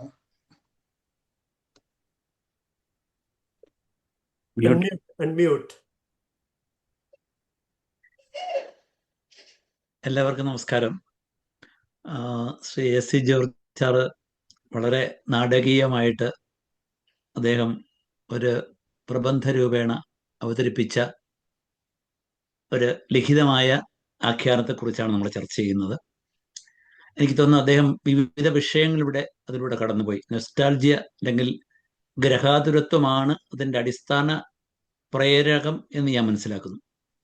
അപ്പോൾ നൊസ്റ്റാൾജിയയിൽ തുടങ്ങി അദ്ദേഹം പല ഭാഗങ്ങളെയും, സാഹിത്യ രംഗത്തെ പല ഭാഗങ്ങളെയും അദ്ദേഹത്തിൻ്റെ പ്രഭാഷണത്തിൽ അദ്ദേഹം ടച്ച് ചെയ്തു പോയി. ഒന്ന്, രമണനെക്കുറിച്ച് അദ്ദേഹം ചങ്ങമ്പുഴയെക്കുറിച്ച് പാടി, ചങ്ങമ്പുഴയെക്കുറിച്ച് പാടി, നൊസ്റ്റാൾജിയെക്കുറിച്ച് പാടി. അതും കഴിഞ്ഞ് KPSCയുടെ നാടകഗാനങ്ങളെക്കുറിച്ച് പറഞ്ഞു, KS ജോർജിനെയും. അതും കഴിഞ്ഞ് ഏറ്റവും അവസാനം പുതിയ ONV കവിതകളിൽ വരെ അദ്ദേഹം തൻ്റെ പിന്നെ പ്രഭാഷണം നീട്ടി. അപ്പം നമ്മൾ ഇതിന് എല്ലാ ഭാഗത്തെക്കുറിച്ചും അഭിപ്രായം പറയാൻ വേദിയിൽ സമയമില്ല നമുക്കെങ്കിലും വളരെ പെട്ടെന്ന് ഞാൻ പറയാം 2-3 കാര്യങ്ങളെക്കുറിച്ച് മാത്രം. ഒന്ന്, നൊസ്റ്റാൾജിയ തന്നെയാണ് അതിൻ്റെ ഏറ്റവും വലിയ പ്രമേയം എന്ന് ഞാൻ മനസ്സിലാക്കുന്നു. നാടകത്തിൻ്റെ ചരിത്രത്തെക്കാളേറെ നൊസ്റ്റാൾജിയാണ് അദ്ദേഹത്തിനെ ഇതിന് പ്രേരിപ്പിച്ചത് എന്നുള്ള എൻ്റെ ഒരു വിശ്വാസത്തിലാണ് ഞാൻ പറയുന്നത്. അപ്പോൾ എപ്പോഴും നമുക്ക് മനസ്സിൽ ഗ്രഹാതുരത്വം നമ്മൾ താലോലിക്കാറുണ്ട്. ഈ ചർച്ചയിൽ തന്നെ നമുക്ക് ഏറ്റവും കൂടുതൽ ഘടകമാകുന്നത് ഗ്രഹാതുരത്വമാണ്. അപ്പം ഗ്രഹാതുരത്വമാണ് അടുത്ത ശരിക്കും പറഞ്ഞാൽ നമ്മുടെ സാഹിത്യ രചനകളുടെയൊക്കെ വളരെ അടിസ്ഥാന പ്രേരകം. ശരിക്കും റഷ്യൻ വിപ്ലവത്തിന് ശേഷമാണ് അതിൻ്റെ മാറ്റം വരുന്നത്. ഈ ജീവൽ സാഹിത്യവും പുരോഗമന കലാ സാഹിത്യ രംഗവും ഒക്കെ സജീവമാകുന്നതിന് മുമ്പ് നമ്മളെല്ലാവരുടെയും ഒരു സർഗാത്മക ആസ്വാദനം എന്ന് പറയുന്നത് നൊസ്റ്റാൾജിയ തന്നെയായിരുന്നു. അത് പുരാണങ്ങളുടെ ആയിരുന്നാലും അല്ലെങ്കിൽ രാജകഥകളുടെ ആയിരുന്നാലും നമ്മളെപ്പോഴും അതിൻ്റെ വീര്യരസവും ഒക്കെ ആസ്വദിച്ചാണ് നമ്മുടെ സാഹിത്യ രചനകളിലൂടെ കടന്നു പോയിക്കൊണ്ടിരുന്നത്. അപ്പം അതിൽ അങ്ങനെ വന്ന ഒരു വളരെ പ്രശസ്തമായ ഒരു സാഹിത്യത്തിലെ ഒരു വ്യതിയാനത്തിൻ്റെ ഒരു മിന്നലാട്ടമാണ് അദ്ദേഹത്തിൻ്റെ അവതരണത്തിൽ ഞാൻ കണ്ടത്. അപ്പം ആദ്യം ഞാൻ പറഞ്ഞ പോലെ കാൽപ്പനികത തന്നെയാണ് നമ്മുടെ എഴുത്തുകാരെയൊക്കെ എപ്പോഴും പ്രേരിപ്പിച്ചിട്ടുള്ളത്. അത് ശരിക്കും ഏത് എഴുത്തുകാരൻ നമ്മൾ എടുത്തു നോക്കിയാലും കാൽപ്പനികത കൊണ്ടാണ് അവർ ലോകം കീഴടക്കിയിട്ടുള്ളത്. അല്ലെങ്കിൽ അവരുടെ സാഹിത്യ കൃതി പലപ്പോഴും അവർ കാലാതീതമാക്കിയിട്ടുള്ളത്. അതെല്ലാവരും തന്നെ ബാല്യകാല സഖിയിലൂടെയാണ് ബഷീർ പ്രശസ്തനായത്. ബാല്യകാല സഖി എന്ന് പറയുന്നത് നൊസ്റ്റാൾജിയയുടെ ഒരു മൂർത്തിപദ്ഭാവമാണ്. അതേപോലെ തന്നെ മാധവിക്കുട്ടിയുടെ നീർമാതളം പൂത്തകാലം, അത് നൊസ്റ്റാൾജിയാണ്. അത് ആ കാലത്ത് ഇന്ന് വായിക്കുമ്പോഴും നമുക്ക് അങ്ങനെ തോന്നും. എൻ്റെ കഥ വായിച്ചാലോ നീർമാതളം വായിച്ചാലോ നമുക്ക് അതിലൂടെ നമ്മുടെ ബാല്യകാലവും നമ്മുടെ അന്നത്തെ ഒരു ഭൂമികയും നമ്മുടെ മനസ്സിൽ നമ്മൾ കടന്നു വന്ന ബാല്യകാലം കടന്നു വരും. അതാണ് അതിൻ്റെ കാൽപ്പനികത. അത് എല്ലാവരെയും മിക്കവാറും മയ്യഴിപ്പുഴയുടെ തീരങ്ങൾ വായിച്ചാൽ, മുകുന്ദൻ്റെ ഒരു ഡൽഹി കഥകൾ വായിച്ചാൽ, അതുപോലെ ആൾക്കൂട്ടം വായിച്ചാൽ, ഈ എഴുത്തുകാരെയൊക്കെ പ്രേരിപ്പിക്കുന്ന വളരെ പ്രധാനപ്പെട്ട വികാരം നൊസ്റ്റാൾജിയ തന്നെയാണ്. ആ നൊസ്റ്റാൾജിയയിൽ പലപ്പോഴും ഉണ്ടാകുന്ന ഒരു പ്രശ്നം അതിഭാവാത്മകതയാണ്, കാൽപ്പനികതയുടെ അതിപ്രസരം. കാൽപ്പനികത വളരെ ആസ്വാദ്യമായ ഒരു കാര്യമാണ്. ആ കാൽപ്പനികതയാണ് നമ്മളെയൊക്കെ ഒരു പരിധിവരെ അതിലോട്ട് പിടിച്ചു നിർത്തുന്നത്. അനുഭവങ്ങളെ അനുഭൂതികളാക്കി മാറ്റുന്ന കാൽപ്പനിക സങ്കല്പങ്ങളാണ്. കാൽപ്പനിക എപ്പോഴും സങ്കല്പങ്ങളാണ്. നമുക്കറിയാം ആ ഒരു കാലഘട്ടം മാറുന്നത്, ഈ കാൽപ്പനികതയുടെ കാലം മാറിയിട്ട് ജീവൽ സാഹിത്യ രംഗത്തേക്ക് നമ്മൾ കടക്കുന്നത് റഷ്യൻ വിപ്ലവത്തിന് ശേഷമാണ്. റഷ്യൻ വിപ്ലവത്തിന് ശേഷം പ്ലാറ്റോണിക് തത്വചിന്തയൊക്കെ നമുക്കറിയാം. അപ്പോൾ ഇവിടെ ഇരിക്കുന്ന വല്ലതും കവിതാ രംഗത്ത് എന്നെക്കാട്ട് കൂടുതൽ റിസർച്ച് നടത്തിയിട്ടുള്ള ആളുകളാണ്. മൂല്യാധിഷ്ഠിത ധാർമ്മികതയും അതുപോലെ ജീവൽ സാഹിത്യവും അങ്ങനെ കടന്നു വന്നപ്പോഴാണ് നമ്മുടെ ശരിക്കും അതിനൊരു മാറ്റം വന്നത്. കാൽപ്പനികത എന്ന് പറഞ്ഞാൽ നമ്മൾ അതിഭൗതികതയിൽ അഭിരമിക്കുന്നു, ജീവിതത്തിൻ്റെ യാഥാർത്ഥ്യങ്ങളിൽ നിന്ന് ഒളിച്ചോടുന്നു, നമ്മളെപ്പോഴും ഒരു ഭ്രമാത്മക ലോകത്ത് ജീവിക്കുന്നു. പ്രകൃതിയും സൗന്ദര്യവും പ്രേമവും അനുഭൂതികളും മാത്രം, അനുഭവങ്ങളെയും യാഥാർത്ഥ്യങ്ങളെയും നമ്മൾ അഭിമുഖീകരിക്കുന്നില്ല എന്നുള്ള ഒരു തിരിച്ചറിവിൽ നിന്നാണ് അങ്ങനെ ഒരു പ്രസ്ഥാനം വരുന്നത്. ജീവൽ സാഹിത്യ പ്രസ്ഥാനം നമ്മുടെ നാട്ടിൽ അത് ഏറ്റെടുത്ത് വന്നത് ഏറ്റവും കൂടുതൽ സജീവമാക്കിയത് KPSC എന്ന നാടക പ്രസ്ഥാനമാണ്. ഇപ്പം KPSCയെ കുറിച്ച് പറയുമ്പോഴും കാമ്പിശ്ശേരി കരുണാകരൻ, അതേപോലെ തോപ്പിൽ ഫാസി, അവരെ നമുക്ക് മറക്കാൻ പറ്റില്ല. അവരാണ് ഈ KPSC എന്ന് പറയുന്ന ഈ ഒരു വലിയ പ്രസ്ഥാനത്തിൻ്റെ പിന്നിൽ പ്രവർത്തിച്ചത്. അപ്പം അവരുടെ രാഷ്ട്രീയ ലക്ഷ്യങ്ങളും അതിൻ്റെ സാക്ഷാത്കാരവും അല്ല നമ്മുടെ വിഷയം. നമ്മളിവിടെ സംസാരിക്കുന്നത് അവർ മുന്നോട്ട് വെച്ച മാനുഷിക മൂല്യങ്ങളും അതിന് കൊടുത്ത കാവ്യഭംഗിയും അതിന് ലഭിച്ച അംഗീകാരവുമാണ്. അവിടെയാണ് നമ്മൾ തോപ്പിൽ ഫാസി വന്ന് നാടകം തുടങ്ങും, നിങ്ങൾ എന്നെ കമ്മ്യൂണിസ്റ്റാക്കി എന്ന നാടകത്തിലാണ് ആദ്യമായിട്ട് ഏറ്റവും കൂടുതൽ ജീവൽ പ്രാധാന്യമുള്ള ദൈനംദിന ജീവിതത്തെ അഭിമുഖീകരിക്കുന്ന നമ്മുടെ സാമൂഹ്യ ചരിത്രത്തെ ഉദ്ബോധിപ്പിക്കുന്ന കുറേ തിരിച്ചറിവുകൾ വളരെ ഗാനാത്മകമായി നമ്മുടെ ഉള്ളിലേക്ക് കടന്നു വരുന്നത്. അതിനെ തോപ്പിൽ ഫാസിയുടെ സ്വപ്നങ്ങളെ സാക്ഷാത്കരിച്ചത് ശരിക്കും ആദ്യമായിട്ട് പറഞ്ഞാൽ ONV കുറുപ്പായിരുന്നു. ONV കുറുപ്പിൻ്റെ പിന്നാലെയാണ് P. ഭാസ്കരൻ മാസ്റ്റർ വരുന്നത്. P. ഭാസ്കരനും അതേപോലെ വയലാർ രാമവർമ്മ, അവർ 3 പേരുമാണ് ആ സ്വപ്നങ്ങൾക്ക് ചിറവ് കൊടുത്തതും നമ്മുടെ യാഥാർത്ഥ്യങ്ങളെയൊക്കെ അവിടെയും പൂർണ്ണമായി അതിഭൗതികത ഉപേക്ഷിച്ചിട്ടില്ല, അവിടെയും കാൽപ്പനികതയുടെ കാൽപ്പാടുകൾ കാണുവാൻ കഴിയും. അവരുടെ കൃതികളിലും അവിടെ ഈ പറഞ്ഞ നാടകഗാനങ്ങളിലും ഒക്കെ കാൽപ്പനികതയെ അതിജീവിക്കാൻ തുടങ്ങിയ ജീവൽ സാഹിത്യ പ്രസ്ഥാനമാണെങ്കിൽ പോലും അവിടെയും കാൽപ്പനികതയുണ്ട്. കാൽപ്പനികതയില്ലാതെ നമുക്ക് ഒരിക്കലും സാഹിത്യ സൃഷ്ടി നടത്താൻ കഴിയില്ല എന്ന് വിശ്വസിക്കുന്ന ഒരാളാണ് ഞാൻ. നമ്മളെല്ലാവരും വളരെ ആകാംക്ഷയോടുകൂടി ഇരിക്കുന്നത് തന്നെ സ്വപ്നങ്ങൾ കാണാനുള്ള നമ്മുടെ കഴിവ് കൊണ്ടാണ്. നമ്മൾ മനസ്സുകൊണ്ട് പല സ്വപ്ന ലോകത്തിലേക്കും സഞ്ചരിക്കുന്നു. എന്തു പറയുമ്പോഴും അത് നമ്മുടെ ഹൃദയതന്ത്രികളിൽ, മനസ്സിന്റെ പാളികളിൽ പ്രതിഫലനങ്ങൾ ഉണ്ടാക്കുന്നു. ആ പ്രതിഫലനമാണ് ആസ്വാദനത്തിനുള്ള പ്രേരണ. അപ്പം നൊസ്റ്റാൾജിയയും കാൽപ്പനികതയും ആണ് ശ്രീ എ.സി. ജോർജിനെ പ്രേരിപ്പിച്ചതും. അതാണ് അദ്ദേഹത്തിന്റെ ഈ ആലാപനങ്ങളിലൂടെയും അദ്ദേഹം തിരഞ്ഞെടുത്ത കവിതകളിലൂടെയും അല്ലെങ്കിൽ ഗാനങ്ങളിലൂടെയും ഞാൻ മനസ്സിലാക്കിയത്. പക്ഷെ നാടക സങ്കല്പത്തിലേക്ക് നമ്മൾ പോയാൽ നാടകം KPSCക്ക് മുന്നേ തന്നെ നാടകങ്ങളുണ്ട്. നമുക്കറിയാം ഭാസന്റെ, കാളിദാസന്റെ നാടകങ്ങളൊക്കെ. അതായത് വേദാതീത കാലത്ത് മുതലും നമ്മുടെ ഭാരതത്തിൽ നാടകങ്ങൾ ഉണ്ടായിട്ടുണ്ട്. കാളിദാസന്റെ നാടകങ്ങൾ, സുപ്നവാസവ ദത്തം, ഭാസൻ, അതിപ്പോഴും നമ്മൾ സിനിമാ പാട്ട് കേട്ടിട്ടുണ്ട്. ഭാസന്റെ നാടകമോ എന്നുള്ളൊരു MS വിശ്വനാഥന്റെ പ്രശസ്തമായ ഒരു ഗാനമുണ്ട്.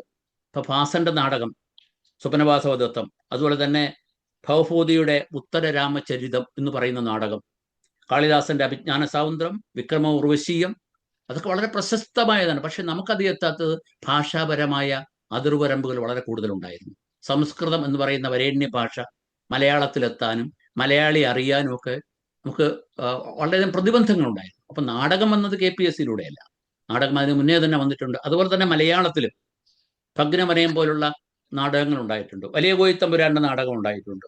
സ്വാതന്ത്ര്യാനന്തരം മണിപ്രവാള ശാകുന്തളത്തിനെ ഉപജീവിച്ച് അദ്ദേഹം എഴുതിയ നാടകങ്ങളുണ്ട്. അപ്പൊ ആ നാടകങ്ങളിൽ ഞാൻ നേരത്തെ പറഞ്ഞ പോലെ രാജകഥകളോ അല്ലെങ്കിൽ ചരിത്ര ആഖ്യായികളെയോ അടിസ്ഥാനപ്പെടുത്തി ഉണ്ടാക്കിയതായിരുന്നു. അതിൽ നിന്നൊരു മാറ്റമാണ് ജീവൽ സാഹിത്യം കൊണ്ടുവന്നതും ഇത്ര ഹൃദയസ്പർശിയായ കുറെ നമുക്ക് യാഥാർത്ഥ്യങ്ങൾ കവിതാ രൂപത്തിലൂടെ നമുക്ക് ലഭ്യമായത്. അപ്പം അതാണ് അതിനെ സംബന്ധിച്ച് എനിക്ക് പറയാനുള്ളത്. അപ്പൊ എല്ലാ വശങ്ങളെയും നമുക്ക് ചർച്ച ചെയ്യുന്നില്ല എങ്കിൽ പോലും എപ്പോഴും ഗ്രഹാതുരത്വം നമ്മുടെ ജീവിതത്തെ മുന്നോട്ട് നയിക്കുന്നു. ഹോപ്പ് അല്ലെങ്കിൽ പ്രതീക്ഷ. ഇപ്പൊ ചങ്ങമ്പുഴയെ കുറിച്ച് പറഞ്ഞതുകൊണ്ട് ചങ്ങമ്പുഴയെ ഏറ്റവും കൂടുതൽ സ്വാധീനിച്ച എഴുത്തുകാരെന്ന് പറയുന്നത് ഷെല്ലിയും കീറ്റ്സും ഒക്കെയായിരുന്നു. വില്യം വേഴ്സ്വർത്തിനെ കുറിച്ച് നമുക്കറിയാം. ഇത്രയും വലിയ ഒരു കാൽപ്പനികതയുടെ ഒരു ഇംഗ്ലീഷ് പോയറ്റ് ഉണ്ടോ എന്ന് നമുക്കറിയില്ല. പ്രകൃതിയോട് അത്രത്തോളം നമ്മളെ ഒരു പ്രത്യേക നാടിന്റെ അല്ലെങ്കിൽ ഒരു പ്രത്യേക പ്രകൃതിയുടെ ഭംഗി വളരെ ഭംഗ്യന്തരേണ വരികളിലൂടെ അവതരിപ്പിച്ച് ആ ട്രയാങ്കുളിറ്റിയും അതിന് ഒരുപാട് ഞാൻ സമയം എടുക്കുന്നില്ല, ഒരുപാട് കാര്യങ്ങളുണ്ടായിരുന്നു. അങ്ങനെയുള്ള ഷേക്സ്പിയർ, ഷെല്ലി, കീറ്റ്സ് അവരൊക്കെയാണ് ചങ്ങമ്പുഴയെ സ്വാധീനിച്ചത്. ചങ്ങമ്പുഴ ഇംഗ്ലീഷ് സാഹിത്യത്തിൽ വളരെ കൂടുതൽ അവഗാഹം നേടിയ ഒരാളായിരുന്നു. അദ്ദേഹത്തിന്റെ എല്ലാ കൃതികളും നമുക്ക് വായിച്ചു നോക്ക് മനസ്സിലാവും.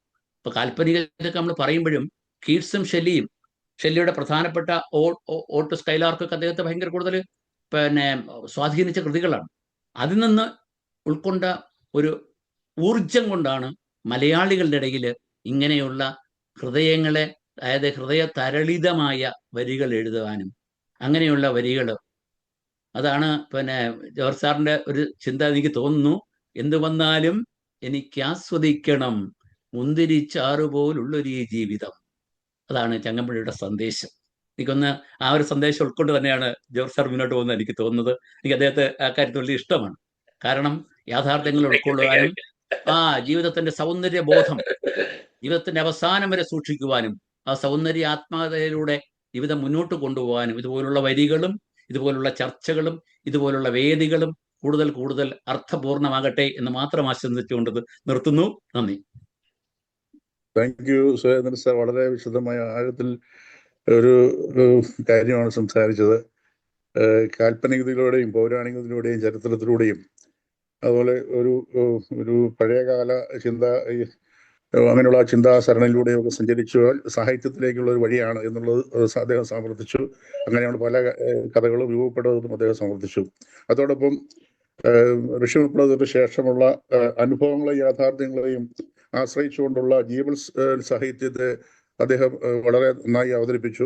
ആദ്യത്തിൽ ഉള്ള അപകടം രണ്ടാമത്തേതിലില്ല. യഥാർത്ഥത്തിൽ അതിൽ അനുദിന ജീവിതത്തിന്റെ യാഥാർത്ഥ്യ ബോധങ്ങളുമായിട്ട് നേരിട്ട് ഇടപെടുകയും അതിൽ സാഹിത്യ സൃഷ്ടിയായി രൂപപ്പെടുകയും ചെയ്യുമ്പോൾ മനുഷ്യ ഉപകാരമായി ആയിത്തീരും എന്നുള്ള ഒരു ധ്വനി അദ്ദേഹം അവതരിപ്പിച്ചു. പ്രത്യേകം താങ്ക്സ്, നന്ദി സുരേന്ദ്രൻ സാർ. അടുത്തതായി TN സാമുൽ സാർ. എല്ലാവർക്കും ഹലോ, നമസ്കാരം. കേൾക്കുന്നുണ്ടല്ലോ? കേൾക്കാം കേൾക്കാം. ഓക്കെ. എല്ലാവർക്കും വീണ്ടും നമസ്കാരം. ആം, ജെയിംസ് നേരത്തെ പറഞ്ഞതുപോലെ AC ജോർജ് സാറിന് പരിമിതികളില്ല എന്ന് വീണ്ടും വീണ്ടും അദ്ദേഹം തെളിയിച്ചിരിക്കുകയാണ്. ബൈബിൾ കഥ മുതൽ ഷേക്സ്പിയർ മുതൽ സ്വാതന്ത്ര്യ സമരത്തിന് ശേഷമുള്ള കേരള ചരിത്രം മുതൽ ഇങ്ങ് വന്ന് നമ്മളുടെ വികാര വിചാരങ്ങളെ മുഴുവൻ കയ്യിലെടുത്തുകൊണ്ട് വലിയ അഭ്യാസ പ്രകടനമാണ് AC ജോർജ് സാർ നടത്തിയിരിക്കുന്നത്. അപ്പോൾ അതിനുശേഷം വന്നിരുന്ന ആ പരാമർശനങ്ങൾ, ആ വിമർശനങ്ങൾ, അതൊക്കെ വളരെ രസകരമായി ഞാൻ കേട്ടിരിക്കുകയായിരുന്നു. ഈ കേരളത്തിലെ മലയാള നാടകഗാനങ്ങളെ കുറിച്ച് നാം കേൾക്കുമ്പോൾ സത്യം പറഞ്ഞാൽ മനുഷ്യരെ ഒന്നുമില്ലാത്തവർക്ക് വേണ്ടി അവർക്ക് ജീവിതത്തെക്കുറിച്ച് സ്വപ്നം കാണാനും ജീവിതം ഇനിയും ഉണ്ട്, ജീവിതം ഇനിയും ആസ്വദിക്കേണ്ടതുണ്ട്, നമുക്ക് പലതും കിട്ടേണ്ടതുണ്ട് എന്നുള്ള ഒരു ബോധം മനുഷ്യനിൽ ഉണ്ടാക്കി കൊടുത്ത ആ കാൽപ്പനികതയെന്ന് സുരേന്ദ്രൻ നായർ സാർ പറഞ്ഞതിൻ്റെ ഇതാണ് ഞാൻ ഉദ്ദേശിക്കുന്നത്. സ്വപ്നം കാണാനുള്ള ആ ഒരു ആവേശം ജനങ്ങൾക്ക് പകർന്നു കൊടുത്ത നാടകഗാനങ്ങൾ, അത് സത്യം പറഞ്ഞാൽ ഇപ്പോഴും കേൾക്കുമ്പോൾ നമുക്ക് നമ്മുടെ ചുണ്ട് അനക്കിപ്പോൾ അതിൻ്റെ കൂട്ടത്തിൽ പാടാതിരിക്കാൻ നമുക്ക് നിവൃത്തിയില്ലാത്ത രീതിയിൽ നാം അതുമായിട്ട് അലിഞ്ഞു ചേർന്നിരിക്കുന്നു ഇത്രയും വർഷങ്ങൾ കൊണ്ട്. ഒരുപാട് പാട്ടുകൾ, ആ പാട്ടിൻ്റെ ഇപ്പോഴും നാം അതിനെ ഓർക്കുന്നതും ആ പാടിക്കൊണ്ട് നടക്കണമെന്ന് ആഗ്രഹിക്കുന്നതും അതിൻ്റെ ആ വാച്യാർത്ഥവും വ്യംഗ്യാർത്ഥവും അതിലടങ്ങിയിരിക്കുന്ന കാൽപ്പനികത്വവും തന്നെയാണ്. അതാണ് ആ ജീവിതത്തോടുള്ള മനുഷ്യൻ്റെ ഒരു അഭിനിവേശം ഉയർത്തുന്ന ഗാനങ്ങളാണ് അതിനകത്ത് നമ്മൾ കൂടുതലും കേട്ടിട്ടുള്ളത്. അതുകൊണ്ടാണ് അത് നമ്മുടെ ജീവിതത്തെ സ്പർശിക്കുകയും സ്വപ്നം കാണാൻ നമ്മളെ പ്രേരിപ്പിക്കുകയും ചെയ്തിട്ടുള്ളത്. അതുകൊണ്ട് തീർച്ചയായിട്ടും ഇത് സത്യം പറഞ്ഞാൽ ഈ ചർച്ച ഇവിടെ കൊണ്ട് അവസാനിക്കുന്നില്ല. വരും കാലങ്ങളിൽ പോലും നാം ഇത്തരം വിഷയങ്ങളും ഇത്തരം ഗാനങ്ങളെക്കുറിച്ച് സംസാരിക്കേണ്ടിയിരിക്കുന്നു. കാരണം സാഹിത്യം എന്ന് പറയുന്നത് മനുഷ്യൻ്റെ ജീവിതത്തിൻ്റെ ഒരു ഭാഗം തന്നെയാണ്. അത് ഭാഷയാണ്, സംസ്കാരമാണ്, മൂല്യ നിർണയങ്ങളാണ്. ആ മൂല്യത്തിൻ്റെ കാര്യം പറഞ്ഞപ്പോൾ നമ്മുടെ ഡാളസിൽ നിന്നുള്ള ഉഷാ മാഡത്തിൻ്റെ കവിത എത്ര ഭംഗിയായിരിക്കുന്നു. വേരുകളില്ലെങ്കിൽ ഒന്നുമില്ല. എന്താണ് വേര്? നാം അറിയുന്ന, നാം മനസ്സിലാക്കുന്ന, നാം ഗ്രഹിച്ചു വെക്കുന്ന, നാം നാളത്തേക്ക് കരുതി വെക്കുന്ന ആ ഒരു മൂലധനമുണ്ടല്ലോ, വിജ്ഞാനത്തിൻ്റെയും വികാരത്തിൻ്റെയും ജീവിതത്തിൻ്റെ സുഗന്ധത്തിൻ്റെയും അതാണ് യഥാർത്ഥത്തിൽ നമ്മളുടെ വേരുകൾ. എത്ര മനോഹരമായിരിക്കുന്നു ആ വേരുകൾ. നമ്മുടെ മൂല്യത്തെക്കുറിച്ചാണ് അവിടെ സംസാരിക്കുന്നത്. അതുകൊണ്ട് ആ മൂല്യങ്ങൾ ഈ നാടകഗാനങ്ങളിൽ ഒരുപാട് നമുക്ക് ദർശിക്കാൻ സാധിക്കുന്നുള്ളത് കൊണ്ടാണ് ഇന്നും നമുക്ക് ഈ പാട്ടുകൾ നല്ല പാടിപ്പതിഞ്ഞ പാട്ടുകളാണെങ്കിൽ പോലും നമ്മുടെ ഹൃദയത്തെ തൊട്ടുണർത്തി പോകുന്നത് ഇപ്പോഴും. എനിക്ക് ഈ പാട്ടിൻ്റെ ഒരു 4 വരി പാടണമെന്നുണ്ട്. സമയമുണ്ടോ എന്ന് എനിക്കറിയത്തില്ല. AC ജോർജ് സാർ പറഞ്ഞ പാട്ടിൻ്റെ തന്നെ ഒരു ഭാഗമാണ്. ഓണനില പാലലകൾ ഓടി വരും നേരം, എന്തിനാണ് നിൻകരള് നൊന്തു പോണൻ കള്ളി, എൻ കരളേ ഉൾക്കുളിരേ, എൻ കരളേ ഉൾക്കുളിരേ, നിന്നെ ഓർത്തു തന്നെ പാടുകയാണെൻ കരം, പോരാടുമൻ കരങ്ങൾ, പോരാടുമൻ കരങ്ങൾ. ഒത്തുനിന്നീ പൂനിലാവിന്നൽ കതിരു കൊയ്യ, തോളോടു തോളൊട്ടു ചേർന്നു വാളുയർത്താൻ തന്നെ പോരുമോ നീ, പോരുമോ നീ, പോരുമോ നീ, പോരുമോ നീ, നേരു നേടും പോരിൽ എൻ കരളിനുൾക്കുളിരെ, നിന്നെ ഓർത്തു തന്നെ പാടുകയാണെൻ കരം, പോരാടുമൻ കരങ്ങൾ, പോരാടുമൻ കരങ്ങൾ. നരിവാളം വിളിയിൽ കണ്ണെറിയുന്നോളെ, ആ മരത്തിൻ പൂന്തണലിൽ വാടി നിൽക്കുന്നോളെ, വാടി നിൽക്കുന്നോളെ, വാടി നിൽക്കുന്നോളേ. ഒരുപക്ഷെ വണ്ടർഫുൾ വണ്ടർഫുൾ വണ്ടർഫുൾ. പല വാക്കുകളും ചിലപ്പം തെറ്റിന്നിരിക്കും. പഴയ പാട്ടാണ്, ഞാനിങ്ങനെ മനസ്സിൽ കിടന്ന പാട്ടൊന്നും ഉള്ളൂ. വളരെ വളരെ നന്നായിരിക്കുന്നു ഈ വിഷയം അവതരിപ്പിച്ചതിലും തുടർന്നുള്ള എസ് ജോസ് സാറിൻ്റെ തുറന്നുള്ള ഫിലിപ്പ് സാറിൻ്റെയും മറ്റുള്ള എല്ലാവരുടെയും ആ ആ ആ, നമ്മളെ എന്തായാലും പറയാ, നമുക്ക് തന്നിരിക്കുന്ന ആ പ്രതിധ്വനികൾ അത് വളരെ വിശാലമായ രീതിയിൽ നാം ഉൾക്കൊള്ളുകയും അത് വളരെ ആസ്വാദ്യകരമായി തീരുകയും ചെയ്തിരിക്കുന്നു. വളരെ സന്തോഷം. Thank you. Thank U Jayan Samuel sir. Thank you. പച്ചയായ ജീവിത യാഥാർത്ഥ്യങ്ങളിൽ നിന്ന് കാൽപ്പനികതയിലേക്ക് വരികയും സ്വപ്നം കാണുകയും ആ സ്വപ്നത്തിലൂടെ നാളേക്ക് പ്രതീക്ഷ വളരുകയും ചെയ്യുമ്പോഴാണ് ഇങ്ങനെയുള്ള നാടകങ്ങളും നാടകഗാനങ്ങളും ഉത്ഭവിക്കുന്നതെന്നും അത് ആസ്വദിക്കുവാൻ നമുക്ക് ബാധ്യതയുണ്ടെന്നും നമുക്ക് കഴിയുമെന്നും അത് വിട്ടു നിന്ന് വേറൊരു ജീവിതമില്ല എന്നും അദ്ദേഹം വളരെ കൃത്യമായി പറഞ്ഞു വയ്ക്കുന്നു. അതുകൊണ്ടാണ് നമ്മൾ ഇന്നും വർഷങ്ങൾ എത്രയോ കഴിഞ്ഞിട്ട് ഇന്നും നമ്മൾ പാടിക്കൊണ്ട് നടക്കുന്നത്, നമ്മൾ ആസ്വദിക്കുന്നത് കേൾക്കുമ്പോൾ നമ്മുടെ മനസ്സിനും ഹൃദയത്തിനും വല്ലാതെ ഒരു ഉന്മേഷവും കുളിരും സന്തോഷവും ഉണ്ടാകുന്നു എന്നും അദ്ദേഹം വളരെ ഭംഗിയായി ഒരു ഗാനം ആലപിച്ചതോടുകൂടി പറഞ്ഞു വെച്ചിരിക്കുന്നു. പ്രത്യേക സന്തോഷം. Okay, thank U general Samuel sir. Thank you. അടുത്തതായി ജോസഫ് പൊന്നൂരി സാർ. എല്ലാവർക്കും നമസ്കാരം. ശ്രീ AC ജോർജ് പഴയ നാടക ഗാനങ്ങളിൽ കൂടി ഒരു ഹ്രസ്വ യാത്ര നടത്തിയുണ്ടായി.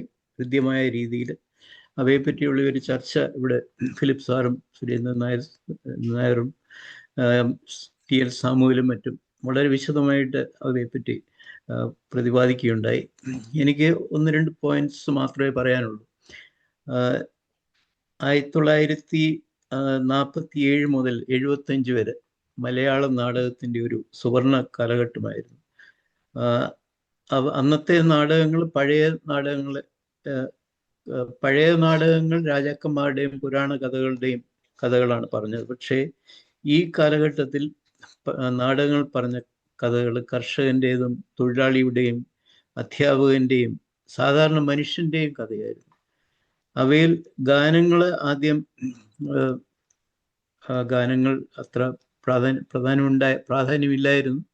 പിന്നീട് ഫിലിപ്പ് സാർ സൂചിപ്പിച്ച പോലെ ഗാനങ്ങൾക്ക് ഒരു പ്രാധാന്യമുണ്ടായി. അതിൽ നല്ല ചില നാടക ഗാനങ്ങൾ ശ്രീ AC ജോർജ് ഇവിടെ അവതരിപ്പിക്കുകയുണ്ടായി. എനിക്ക് പറയാനുള്ളത്, അന്നത്തെ ആ നാടകങ്ങൾ സമുദായത്തിൽ ഒരു വലിയ മാറ്റമാണ് ഈ നാടകം നടത്തിയത്. അവർക്ക് ആ മാറ്റത്തിന് ബോധപ്രദമായി നിന്ന ഈ നാടക കൃത്തുക്കളും അതിനുവേണ്ടിയുള്ള നാടക സ്ഥാപനങ്ങളും ശ്രീ KPACയെ പറ്റി ഇവിടെ ചർച്ച ചെയ്യുകയുണ്ടായി. Kerala people's arts club, Thoppil ഫാസിയും മറ്റും അവരുടെ നാടകങ്ങൾക്ക് വളരെയധികം ജനപ്രീതി ഉണ്ടായി. പക്ഷേ അന്ന് വേറെ മറ്റ് ചില നാടക ട്രൂപ്പുകളും ഉണ്ടായിരുന്നു. അവയെപ്പറ്റി നമ്മൾ ചിന്തിക്കേണ്ടതാണ്. ഉദാഹരണത്തിന് ചങ്ങനാശ്ശേരി, എൻ്റെ നാട് ചങ്ങനാശ്ശേരിയാണ്. അവിടെ ഗീത ആർട്സ് ക്ലബ്ബ് വളരെ പ്രസിദ്ധമായിരുന്നു. KPAC രാഷ്ട്രീയ നാടകങ്ങളാണ് അവതരിപ്പിച്ചതെങ്കിലും ഈ ചങ്ങനാശ്ശേരി ഗീത ആർട്സ് ക്ലബ്ബും മറ്റുമൊക്കെ സമൂഹത്തിലെ മറ്റ് മാറ്റങ്ങളെ പറ്റിയുള്ള സൂചിപ്പിക്കുന്ന നാടകങ്ങളാണ് അവതരിപ്പിച്ചത്. ഗീത ആർട്സ് ക്ലബ്ബിൽ കൂടിയാണ് PJ ആന്റണിയും തിലകനും ഇവൻ KPAC ലളിത് പോലും പിന്നീട് നാടകങ്ങൾ അവതരിപ്പിക്കുകയും പിന്നെ സിനിമാ ലോകത്തേക്ക് കടന്നു വരികയും ചെയ്തു. അതുപോലെ O മാധവന്റെ കാളിദാസ കലാകേന്ദ്രം, അതുപോലെ ആലപ്പി തിയേറ്റർ, സെയ്ത്താൻ ജോസഫ് എന്ന് പറയുന്ന ഒരാൾ, അദ്ദേഹം ബൈബിൾ കഥകളാണ് അവതരിപ്പിച്ചതെങ്കിലും ആലപ്പി തിയേറ്റേഴ്സും പ്രസിദ്ധമായിരുന്നു. എനിക്ക് മനസ്സിലാക്കിയെടുത്തോളം സെയ്ത്താൻ ജോസഫ് കേരളത്തിലെ നാടകങ്ങളുടെ ചരിത്രം ഒരു ചരിത്ര പുസ്തകമായിട്ട് എഴുതുകയുണ്ടായി. അപ്പം ഈ സ്ഥാപനങ്ങൾക്കെല്ലാം, ഈ നാടക ട്രൂപ്പുകൾക്കെല്ലാം ഈ നാടകങ്ങൾ അവതരിപ്പിക്കാനും പിന്നെ ഈ നാടക ഗാനങ്ങൾ അവയ്ക്ക് പ്രാധാന്യം കൊടുക്കാനും വലിയ ഒരു പങ്ക് വഹിക്കുകയുണ്ടായി. ഈ നാടകങ്ങളെല്ലാം എല്ലാ ഗ്രാമത്തിലും ഓരോ ഉത്സവത്തിനും പള്ളി പെരുന്നാളിനും മറ്റും ഈ നാടകങ്ങൾ അവതരിപ്പിക്കാറുണ്ട്. അങ്ങനെ അവിടെ പാട്ടുണ്ടായിരുന്നു. ഈ നാടകങ്ങൾക്ക് ഒരു സന്ദേശമുണ്ടായിരുന്നു. അപ്പൊ ഇന്ന് സോഷ്യൽ മീഡിയ ചെയ്യുന്ന ജോലി ആണ് അന്ന് ഈ നാടകവേദി ചെയ്തത്. പിന്നീട് ഈ നാടകങ്ങൾ അഭിനയിച്ചവർ സിനിമാ ലോകത്തേക്ക് വന്നു. നാടകങ്ങൾക്ക് പ്രാധാന്യം കുറഞ്ഞു. പക്ഷേ NN പിള്ള ഇങ്ങനെയുള്ള NN പിള്ള ഒരു സാമൂഹിക വിമർശകൻ വേറെ രീതിയിൽ സാമൂഹിക വിമർശനം നടത്തി. ആ നാടകങ്ങളെല്ലാം വളരെ പ്രസിദ്ധമായിരുന്നു. ഗാനങ്ങളും പ്രസിദ്ധമായിരുന്നു. പക്ഷെ ഇന്ന് നമ്മൾ ഓർക്കുന്ന നാടകങ്ങളെ നമ്മൾ ഓർക്കുന്ന ഈ നാടക ഗാനങ്ങളിൽ കൂടെയാണ്. അത് ആ ഓർമ്മകൾ വീണ്ടും അയവിറക്കാനായിട്ട് നമ്മളെ സഹായിച്ച ശ്രീ AC ജോർജിന് പ്രത്യേകം നന്ദി. നമസ്കാരം. Thank you Joseph Ponnoori sir. അദ്ദേഹം കേരളത്തിന്റെ സാമൂഹിക രംഗത്ത് പ്രവർത്തിയെടുത്ത തിയേറ്ററുകളെ സംബന്ധിച്ച് ആലപ്പി തിയേറ്റേഴ്സിനെ, KPSC, കാളിദാസ തിയേറ്റർ, ഗീത ചങ്ങനാശ്ശേരി, അതിനെ സംബന്ധിച്ച് വളരെ കൃത്യമായിട്ട് നമ്മൾ അവതരിപ്പിച്ചു. നമ്മൾ മറന്നുപോയ പല കാര്യങ്ങളായിരുന്നു യഥാർത്ഥത്തിൽ ഇപ്പോൾ പറയുമ്പോഴാണ് ഇവരെ സംബന്ധിച്ച് നമ്മൾ വീണ്ടും മനസ്സിലേക്ക് കടന്നു വരുന്നത്. വളരെ സന്തോഷമുണ്ട് സാർ. Okay, thank you. അടുത്തതായി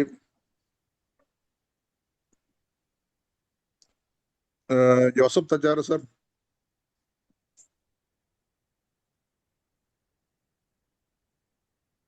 തച്ചാറ.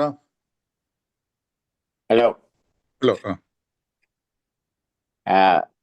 നാടകം,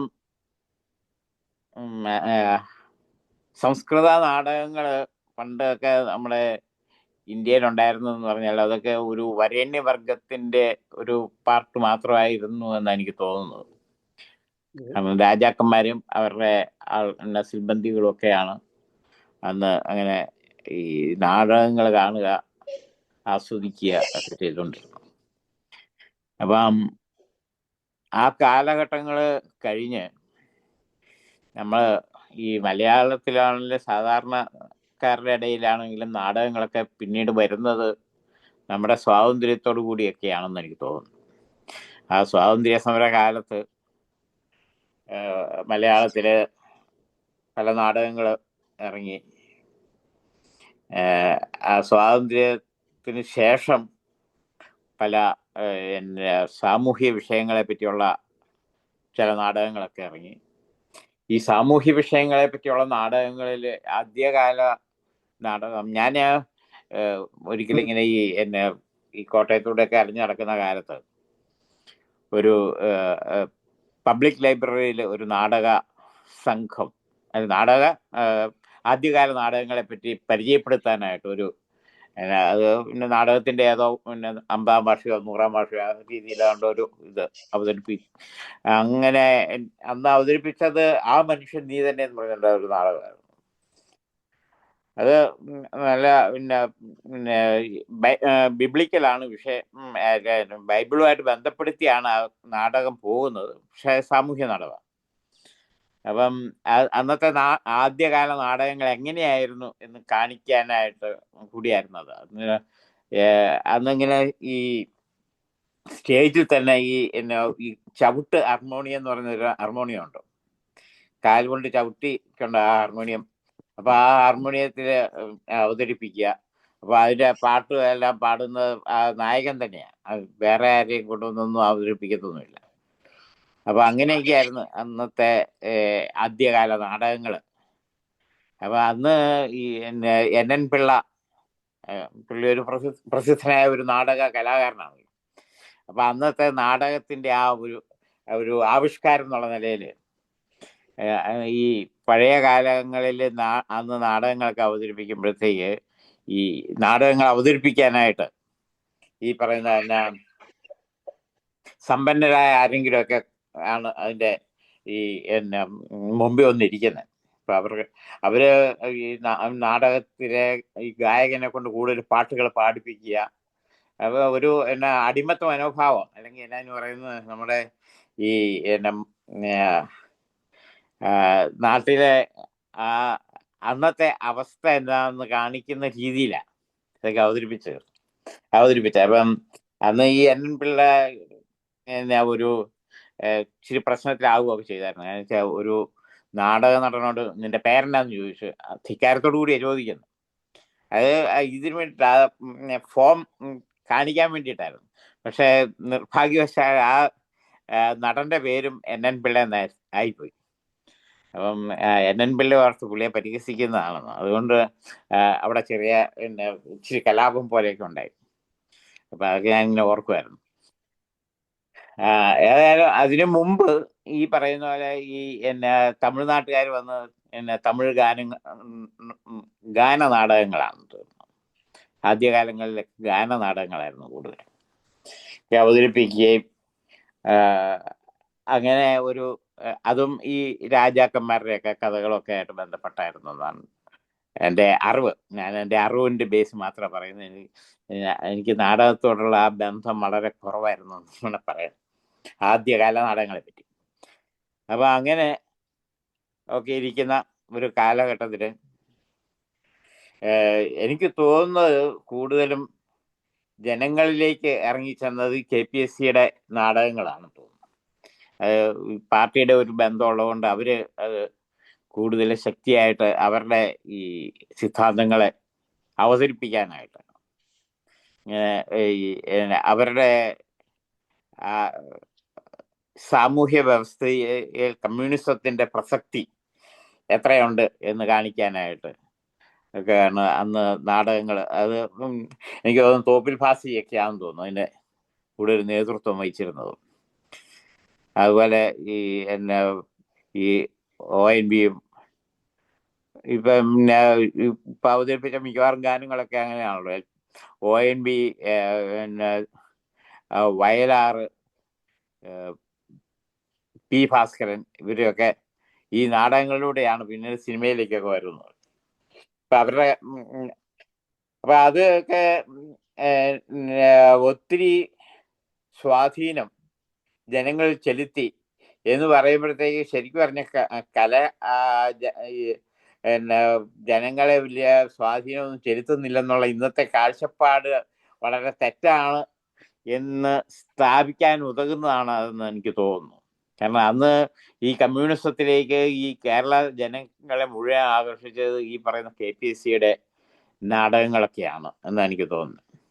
അതായത് പിന്നീട് ഈ നാടകങ്ങള് കൂടുതൽ ജനകീയമായത് ഈ പറമ്പിലുള്ള നാടകങ്ങൾ സാധാരണക്കാർ കാണുന്നത് കൊണ്ടൊക്കെയാണെന്ന് എനിക്ക് തോന്നുന്നു. അവര് ഈ പള്ളിയോട് അനുബന്ധിച്ച് ഈ ചവിട്ട് നാടകങ്ങൾ എന്ന് പറഞ്ഞ ഒരു പ്രസ്ഥാനവും ആ ഇടയ്ക്ക് രൂപം കൊണ്ടിരുന്നു. അപ്പൊ ആ ചവിട്ട് നാടകങ്ങളും ഈ പറയുന്ന പഴയ രാജാക്കന്മാരുടെ ഒരു ബഹളമൊക്കെ കാണിച്ചുകൊണ്ടൊക്കെയാ അതൊക്കെ അവതരിപ്പിച്ചിരുന്നത്. അത് കഴിഞ്ഞാണ് ഇപ്പം പിന്നീട് ജനകീയമായ സാധാരണക്കാരുടെ സാധാരണ കഥകൾ പറയുന്ന രീതിയിലുള്ള വളരെ തീക്ഷ്ണമായ സാമൂഹ്യ പ്രശ്നങ്ങൾ അവതരിപ്പിച്ചുകൊണ്ട് ഈ കുറെ നാടകങ്ങളൊക്കെ വരികയൊക്കെ ചെയ്തു. ഇതൊക്കെയാണ് എൻ്റെ ഒരു നാടകങ്ങളെ പറ്റിയും നാടകഗാനങ്ങളൊക്കെ ഈ പറയുന്ന ഈ ONVയുടെയും വയലാറിൻ്റെയും ഒക്കെ ഗാനങ്ങളുടെയൊക്കെ ഈ അതിൻ്റെ ആ സെൻസസ് നമ്മളുടെ ഈ ഒരു താത്വികമായും ആത്മീയമായും രാഷ്ട്രീയമായും എല്ലാം സ്വാധീനം ചെലുത്താൻ ശേഷിയുള്ള ശക്തമായ നാടക ഗാനങ്ങളൊക്കെ ആ കാലഘട്ടങ്ങളിൽ ഉണ്ടായിരുന്നു എന്ന് എനിക്ക് തോന്നുന്നു. പിന്നെ P. ഭാസ്കരന്റെ ഒക്കെ ഈ ആ ഭാഷയുടെ ആ ലാളിത്യം വളരെ പ്രസക്തമായിരുന്നു.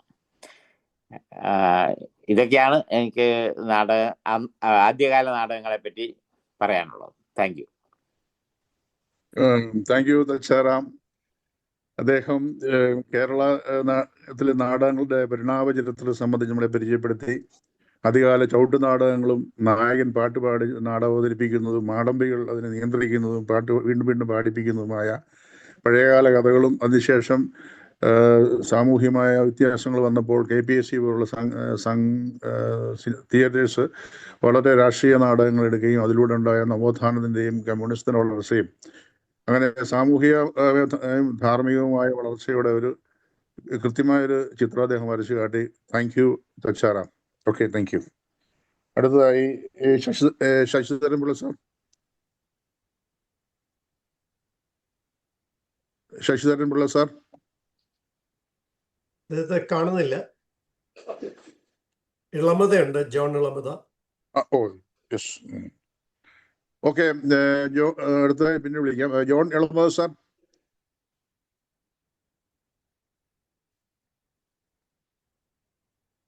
അൺമ്യൂട്ട് ചെയ്യേ. Muted, unmute please. ആദ്യമായിട്ട് പറയട്ടെ, കേൾക്കാവോ?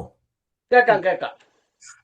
എന്നെ മലയാള സൊസൈറ്റിയിലേക്ക് കൈപിടിച്ച് കയറ്റിയതും പരിചയപ്പെടുത്തിയതും ശ്രീ പണ്ഡിക്കരോടാണ്. അദ്ദേഹത്തിൻ്റെ ദേഹവിയോഗത്തിൽ ഞാൻ ആദരാഞ്ജലികൾ അർപ്പിച്ചുകൊണ്ട് തുടങ്ങട്ടെ. AC ജോർജിൻ്റെ വളരെ നൊസ്റ്റാൾജിയ എന്ന് പറഞ്ഞ ഗ്രഹാതുരത്വമാണ് AC ജോർജ് കൊണ്ടുവന്നത്. കൊണ്ടുപോകൂ ഞങ്ങളെ ആ മാൻ ചുവട്ടിൽ. അങ്ങനെയാണ് ഈ മാൻ ചുവട്ടിലേക്ക് നമ്മളെ പിടിച്ചോണ്ട് പോയി. അത് KPSCയിലെ ഒരു പാട്ടാണ് പാടിയത്.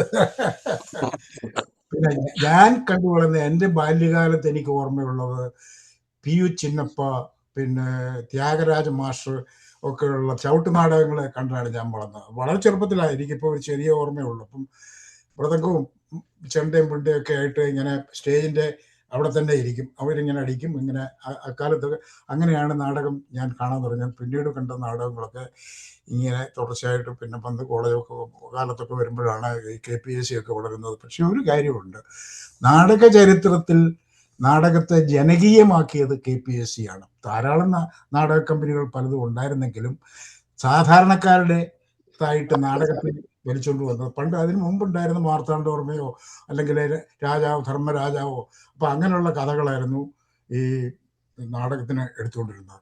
അത് സാധാരണക്കാരൻ്റെ കയ്യിലേക്ക് സാധാരണക്കാരെ കൊണ്ട് എന്ന് പറഞ്ഞു കഴിഞ്ഞാൽ അന്നത്തെ ചുമടെടുക്കുന്നവരെ, അലക്കുകാരെയും ഇഴുക്കുകാരെയും ഒക്കെ കൂട്ടി നാടകം പ്രസ്ഥാനം ഉണ്ടാക്കുന്നത് KPSC ആണ്. അത് പറഞ്ഞേ തീരൂ.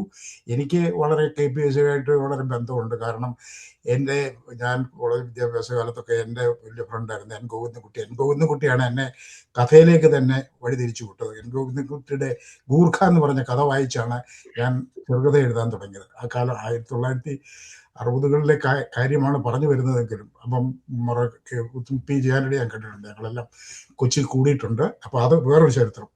ഇന്ന് പറഞ്ഞുകൊണ്ട് വരുന്നത് എന്താണെന്ന് വെച്ചാൽ, എനിക്ക് തോന്നുന്നത് ഈ നാടക പ്രസ്ഥാനം തന്നെ ഉണ്ടാകുന്നത്, എൻ്റെ ഓർമ്മ ശരിയാണെങ്കിൽ ഗ്രീക്കിലാണ്. സോക്രട്ടീസിൻ്റെ ഒക്കെ കാലത്ത് ക്ലോഡിപ്പസ് ആണ് ഇത് കൊണ്ടുവന്നത്. അന്നത്തെ നാടകത്തിൻ്റെ പ്രത്യേകത, നാടകം വന്ന് സാമൂഹിക രാഷ്ട്രീയ ഉത്ഥാനത്തിന് വേണ്ടിയാണ് ഉണ്ടാക്കിയത്.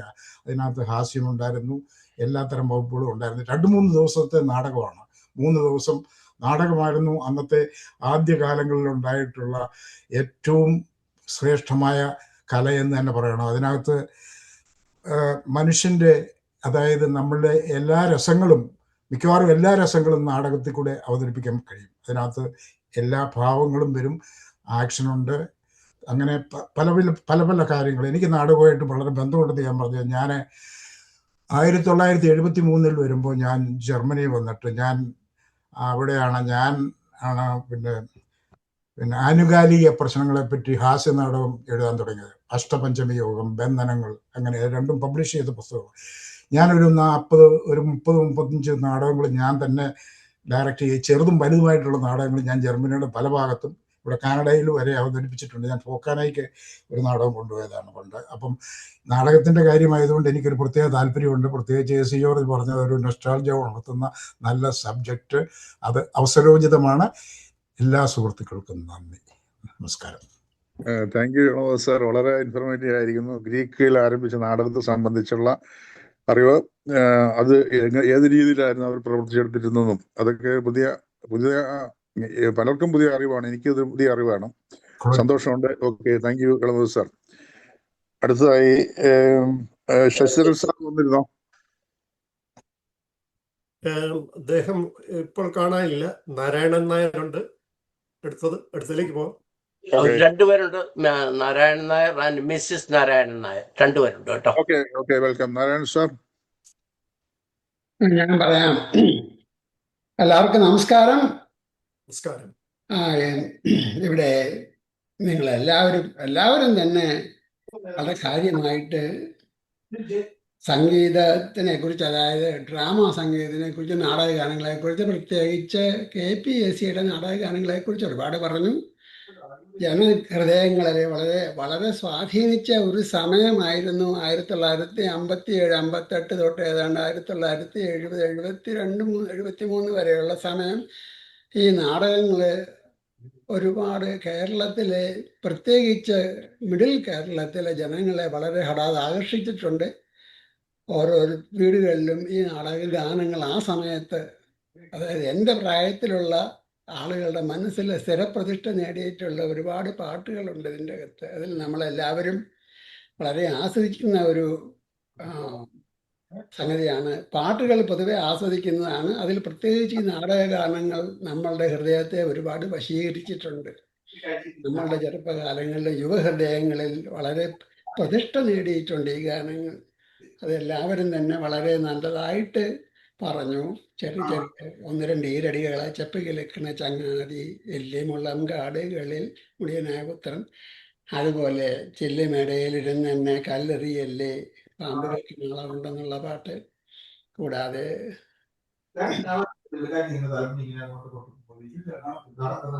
തലയ്ക്ക് മീതെ ശൂന്യ ആകാശം, തോണിയല്ലേ.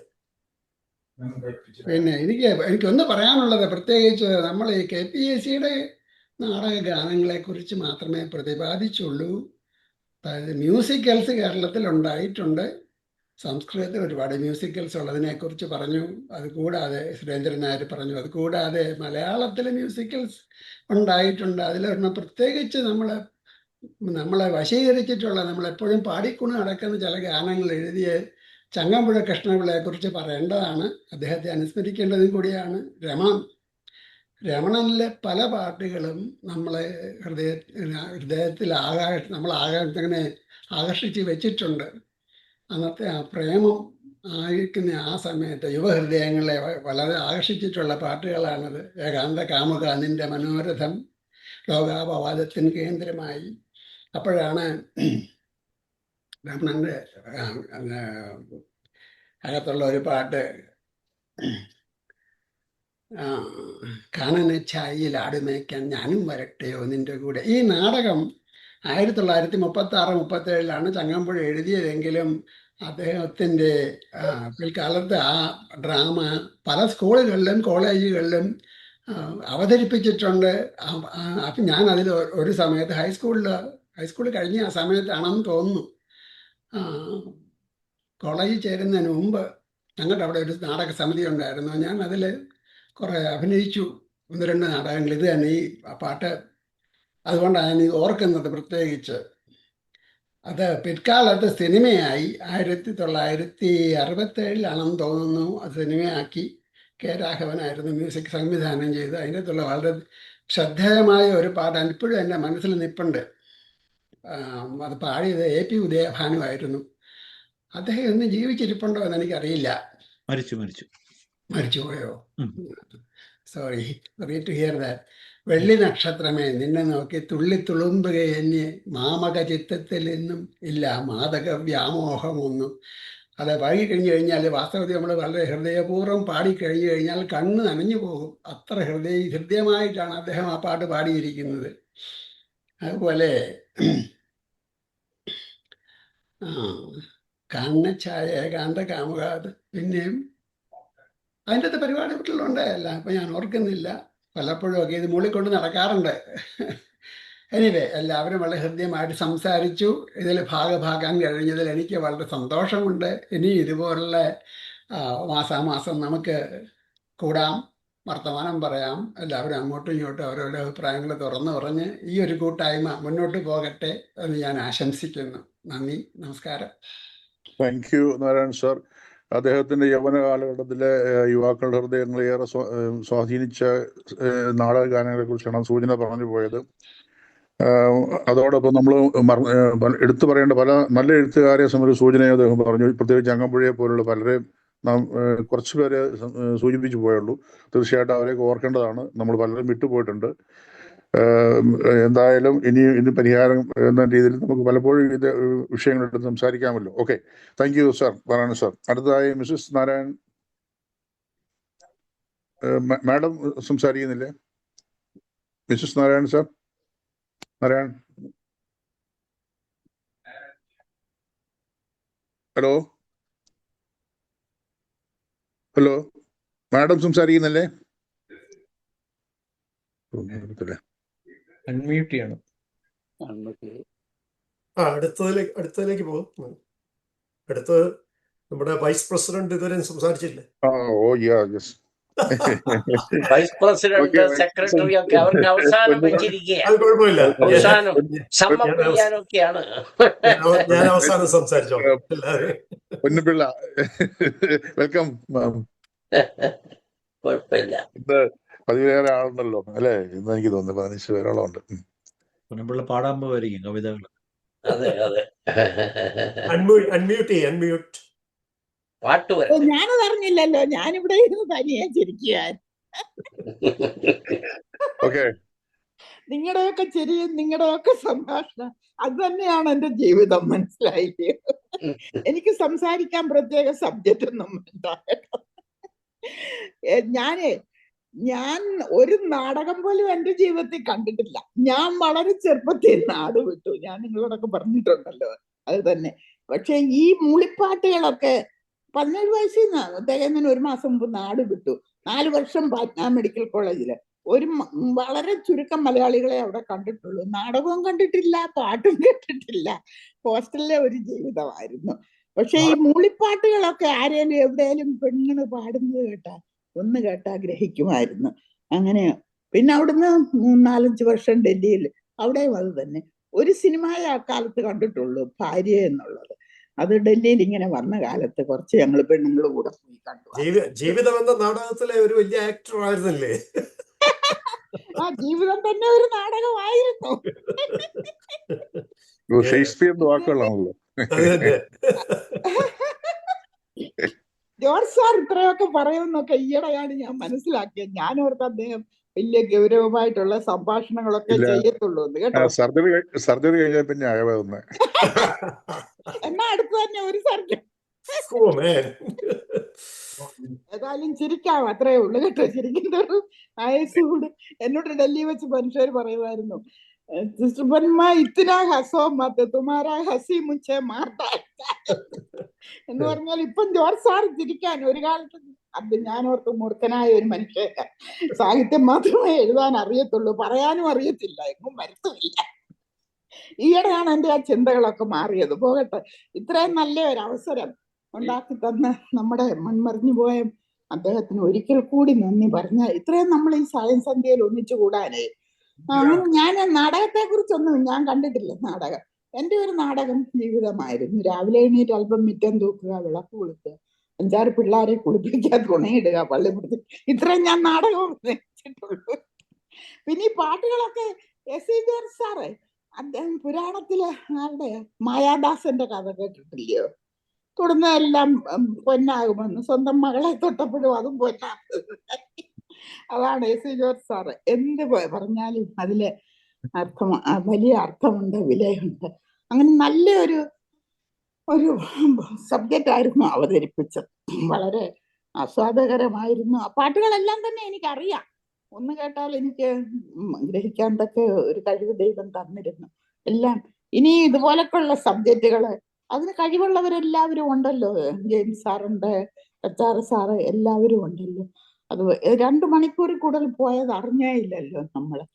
അതുകൊണ്ട് ഇതുപോലെയുള്ള മനുഷ്യന് ആസ്വാദകരമായിട്ടുള്ള സബ്ജക്റ്റുകള് അവതരിപ്പിക്കണമെന്ന് ഒരു അഭ്യർത്ഥനയുണ്ട്. പിന്നെ നാടകങ്ങള് അത് കഴിവുള്ളവരൊക്കെ അതിന് സിനിമ വന്നൊക്കെ ലോകത്തോടു കൂടി ആയിരിക്കും സിനിമയുടെ, അതുകൊണ്ടായിരിക്കും നാടകത്തിന് പിന്നിലേക്ക് മാറേണ്ടി വന്നത് ഇല്ല. എന്നാലും എത്രയോ കഴിവുള്ള ആൾക്കാർ ഇപ്പോഴും നമ്മുടെ നാട്ടിലൊക്കെ കാണും.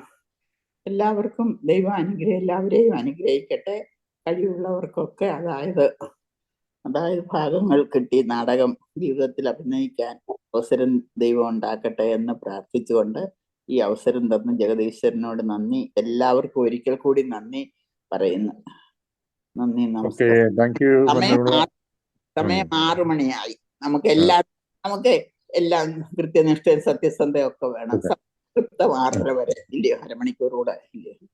ഓക്കെ ഓക്കെ അല്ലാതെ താങ്ക് ഒരു യു ദിവസം ധന്യവാദം മാം. 8 അങ്ങനെയൊന്നും ആകരുത്. നമുക്കൊരു എല്ലാത്തിനും ഒരു ഡിസിപ്ലിൻ, ഡിറ്റർമിനേഷൻ ഒക്കെ വേണം. താങ്ക് യു ഈ അവസരം തന്നതിന്. എല്ലാവർക്കും ഒരിക്കൽ കൂടി നന്ദി, നമസ്കാരം. Okay thank U. അടുത്തതായിട്ട് ജോർജ് പുത്തൻകുരിശ് സാർ.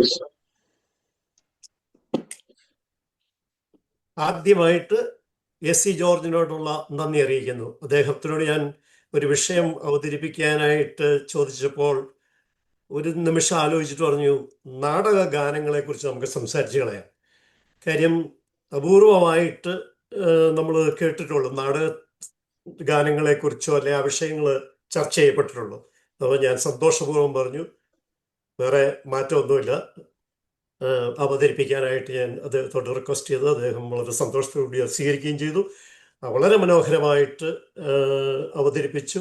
അതുകൂടാതെ ഇത്രയും നാടകത്തിൻ്റെ പല വിവിധ ആഴങ്ങളിലേക്കും വശങ്ങളിലേക്കും ഒക്കെ എല്ലാവരെയും കൊണ്ട് ചിന്തിപ്പിക്കാനും പറയിപ്പിക്കാനും കഴിഞ്ഞു എന്നുള്ളതാണ് ഏറ്റവും വലിയ വിജയം. ഒരിക്കൽ കൂടി നന്ദി രേഖപ്പെടുത്തുന്നു. വേരുകൾ എന്ന കവിത അവതരിപ്പിച്ച ഉഷാ രാജേന്ദ്രന് പ്രത്യേകം നന്ദി. വേരുകൾ എന്ന വാക്ക് കേട്ടപ്പോൾ അമേരിക്കയിലെ റൂട്ട് എന്ന് പറയുന്ന ഒരു നാടകമുണ്ട്. അത് വളരെ പ്രശസ്തമാണ്. റൂട്ട് ഒരു ഡ്രാമയായിട്ട് അവതരിപ്പിച്ചതാണ്. ഒരു സ്ലേവറിയെ കുറിച്ചും ആ സ്ലേവറിയിൽ അകപ്പെട്ടു പോയ ഒരു കുടുംബത്തിൻ്റെ അവരുടെ ആ പാരമ്പര്യം സ്ലേവറിയിൽ നിന്നുള്ള ഒരു കഥയാണ്. വളരെ പ്രശസ്തമായ ഒന്നാണ് റൂട്ട്. അപ്പോൾ ഞാൻ വിചാരിച്ചു, ഈ നാടക ഗാനങ്ങൾ നമ്മൾ പറയുമ്പോൾ നാടക ഗാനങ്ങളുടെ വേരുകൾ നാടകത്തിലാണ്. നാടകം, മലയാള നാടകത്തിൻ്റെ ഉത്ഭവത്തെക്കുറിച്ച് ചിന്തിക്കുന്നുണ്ടേ കഥകളി, കൂടിയാട്ടം, തുള്ളല് ഇതിനെയൊന്നും നമുക്ക് മാറ്റി നിർത്താൻ പറ്റില്ല. ആദ്യ കാലഘട്ടങ്ങളിൽ നാടകത്തിൻ്റെ പൂർണ്ണകായ രൂപം അല്ലെങ്കിൽ നാടകം ആരംഭിക്കുന്നത് കഥകളി, കൂടിയാട്ടം, തുള്ളല്. പിന്നെ തച്ചാറ പറഞ്ഞ പോലെ ചവിട്ട് നാടകം, അത് പോർച്ചുഗീസ് സ്വാധീനത്തോടുകൂടി വന്ന ചവിട്ട് നാടകങ്ങൾ. ജോൺ അളമതയും പറഞ്ഞു അദ്ദേഹം ചവിട്ട് നാടകങ്ങൾ കണ്ടാണ് ആദ്യം കാലഘട്ടങ്ങളിൽ. ഞാനും അതിൻ്റെ ഒരു ഇതാണ്, ഈ കനാനായ ഗ്രൂപ്പിലേക്കും അത് ഒരു ക്രിസ്ത്യൻ ഇത് ഒരു പശ്ചാത്തലത്തോടു കൂടിയാണ് ചവിട്ട് നാടകങ്ങൾ രൂപപ്പെട്ടത്. അത് ഏറ്റവും കൂടുതൽ ഉപയോഗിച്ചത് എനിക്ക് തോന്നുന്നത് ഈ കനാനായ ഗ്രൂപ്പാണ്. അവരുടെ ചില നാടകത്തിൻ്റെ രൂപങ്ങളൊക്കെ ഈ ചവിട്ട് നാടകവുമായിട്ട് ബന്ധപ്പെട്ടിട്ടുണ്ട്. പിന്നെ ആധുനിക മലയാള നാടകത്തിൻ്റെ തുടക്കത്തെക്കുറിച്ച് സുരേന്ദ്രൻ നായർ സൂചിപ്പിച്ചു. അഭിജ്ഞാന ശാകുന്തളമാണ് ആധുനിക നാടകം. അത് കേരളവർമ്മ വലിയ കോയിത്തമ്പുരാൻ മലയാളത്തിലേക്ക് വിവർത്തനം ചെയ്ത അഭിജ്ഞാന ശാകുന്തളം. അത് മനോഹരമായ ആദ്യത്തെ ആധുനിക മലയാള നാടകത്തിൻ്റെ തുടക്കം 1882 നിന്നാണ് രേഖപ്പെടുത്തിയിരിക്കുന്നത്. ഞാൻ അതിനെക്കുറിച്ചൊന്ന് റിസർച്ച് ചെയ്തപ്പോൾ ഞാനും ഒരു ഗാനത്തെ ഒന്ന് വിശകലനം ചെയ്യാനായിട്ട്, അതായത് നാടക ഗാനങ്ങളിൽ കൂടി സാമൂഹ്യപരമായ ആശയങ്ങളെ മനുഷ്യ മനസ്സുകളിലേക്ക് നിവേശിപ്പിക്കാനായിട്ട് വളരെ ലളിതമായ ഭാഷയിൽ കഴിഞ്ഞു എന്നുള്ളതാണ് ONV, വയലാർ രാമവർമ്മ ഇവരൊക്കെ ചെയ്തത്. ഇവരെല്ലാവരും നമുക്കറിയാം കമ്മ്യൂണിസ്റ്റ് പ്രസ്ഥാനവും വിപ്ലവ പ്രസ്ഥാനവും ഒക്കെ ആയിട്ട് ബന്ധപ്പെട്ട് കിടന്നിരുന്നു. ഫിലിപ്പ് സാറും അതൊന്ന് ടച്ച് ചെയ്ത് പോവുകയുണ്ടായി. അപ്പോൾ അതിനകത്ത് ഒരു ഗാനം ONV എഴുതി ദേവരാജൻ സംഗീതം കൊടുത്ത എല്ലാവർക്കും പരിചിതമായ ഒരു ഗാനത്തിൻ്റെ വിവിധ വശങ്ങളൊന്ന് ചെറുതായിട്ടൊന്ന് വിശകലനം ചെയ്യുക എന്നുള്ളതാണ് ഞാൻ ഉദ്ദേശിക്കുന്നത്. ഇല്ലിമുളം കാടുകളിൽ അല്ലലം പാടി വരും തെന്നലേ തെന്നലേ, അല്ലിമലർക്കാവുകളിൽ വള്ളികളിൽ ഊയലാടും തെന്നലേ തെന്നലേ, വെയിൽ നിന്നു വിളയാടും നിഴലില്ല നിലമാണെ, നീ വരാനും നേരമില്ല നിവരാനും നേരമില്ല തെന്നലേ, വെയിൽ നിന്നു വിളയാടും നിഴലില്ല നിലമാണ്, നിവരാനും നേരമില്ല തെന്നലേ, ഇളവില്ല വേല ചെയ്തു തളരുന്ന നേരമാണ്, ഇതുവഴി പോരുമോ നീ തെന്നലേ തെന്നലേ. വെയിൽ നിന്ന് വിളയാടും. അന്ന് ഈ പാടത്ത് പണിയുന്ന ഉടനെ അവിടെ ആരാ വിളയാടുന്നത്? ആ പാടത്ത് വെയിലാണ്. വെയിൽ നിന്ന് വിളയാടും, നിഴലില്ല നിലമാണ്. നോക്കിയ ONV കുറുപ്പ് സാർ അതിനെ എത്ര മനോഹരമായിട്ട് എടുത്തിരിക്കുന്നു. ഒരു മനുഷ്യൻ ആ വെയിലത്ത് നിന്ന് കഷ്ടപ്പെടുന്നുണ്ട്, നിഴല് പോലും ഇല്ല. പക്ഷെ അന്നേരം ആ തെന്നല്, നിവരാനും നേരമില്ല തെന്നലേ, എന്നൊന്ന് നിവർന്നു വയ്ക്കാനും. കാര്യം അവരായിട്ട് പണിയിപ്പിക്കുകയാണ്. ആദ്യകാലങ്ങളിൽ ഈ പാടത്ത് പണി ചെയ്യുന്നവരെന്ന് പറഞ്ഞാൽ വെളുപ്പോളും പണി ചെയ്തില്ലെങ്കിൽ അതിൻ്റെ മുകളിൽ ഇവരെ കൊണ്ട് പണിയിപ്പിക്കുന്നവൻ നോക്കി നിൽക്കുന്നുണ്ട്. ഏനോ വെയിൽ നിന്നു വിളയാടും, നിഴലില്ല നിലമാണ്, നിവരാനും നേരമില്ല തെന്നലേ, ഇളവില്ല വേല ചെയ്തു തളരുന്ന നേരമാണ്, ഇതുവഴി പോരുമോ നീ തെന്നലേ. ഒരു ഇളവ് പോലും ഇല്ലാത്ത സമയത്ത് ഇതുവഴി തെന്നലേ, നീ ഇതുവഴി ഒന്ന് വരുമോ എന്ന്. അണിയുവാൻ തൂവേർപ്പിൻ മണിമാല തന്നേക്കാം, അണയൂ നീ കനിപോലും തെന്നലേ, അണിയുവാൻ തൂവേർപ്പിൻ മണിമാല തന്നേക്കാം, അണയൂ നീ കനിപോലും തെന്നലേ. തൂവേർപ്പിന്റെ മണിമാല ഇഷ്ടം പോലുണ്ട്, ഒരു കനിവും ഇല്ലെന്നുള്ളതാണ് തെന്നലേ. പക്ഷെ ഒന്നറിയണം, വേല ചെയ്ത് തളരുന്ന നേരമാണ്, ഇതുവഴി പോരുമോ നീ തെന്നലേ തെന്നലേ, അണിയുവാൻ തൂവേർപ്പിൻ മണിമാല തന്നേക്കാം, അണയൂ നീ കനിപോലും തെന്നലേ. ആ തെന്നലിനകത്ത് കനിവ് കാണാനായിട്ട് ഈ പാടത്ത് പണിയുന്നവർക്ക് കണ്ടെത്താൻ ശ്രമിക്കുകയാണ്. അവരുടെ ഇമോഷണൽ, അവരുടെ വൈകാരികമായ സമ്മർദ്ദങ്ങളെ തീർച്ചയായിട്ടും കുറയ്ക്കുവാനായിട്ട് ഇദ്ദേഹത്തിൻ്റെ ഈ ലളിതമായ കവിതകൾ സാധിച്ചു എന്നുള്ളതാണ് ഞാൻ കണ്ടെത്തിയ ഒരിത്. തരുവള ചിരിപൊട്ടും കുളിർകൈയിൽ ചന്ദനവും പനിനീരും കൊണ്ടുവരൂ തെന്നലേ, തരിവള ചിരിപൊട്ടും കുളിർകൈയിൽ ചന്ദനവും പനിനീരും കൊണ്ടുവരൂ തെന്നലേ, തെന്നലേ. ഈ ഇത്തരം മനോഹരമായ അനേക ഗാനങ്ങൾ നമുക്ക് സമ്മാനിച്ച ഇവരെയൊക്കെ നമുക്കൊന്ന് ഓർക്കാൻ കഴിഞ്ഞു എന്നുള്ളത് ഏറ്റവും സന്തോഷകരമായ ഒരു ഒരു സംഗതിയാണ്.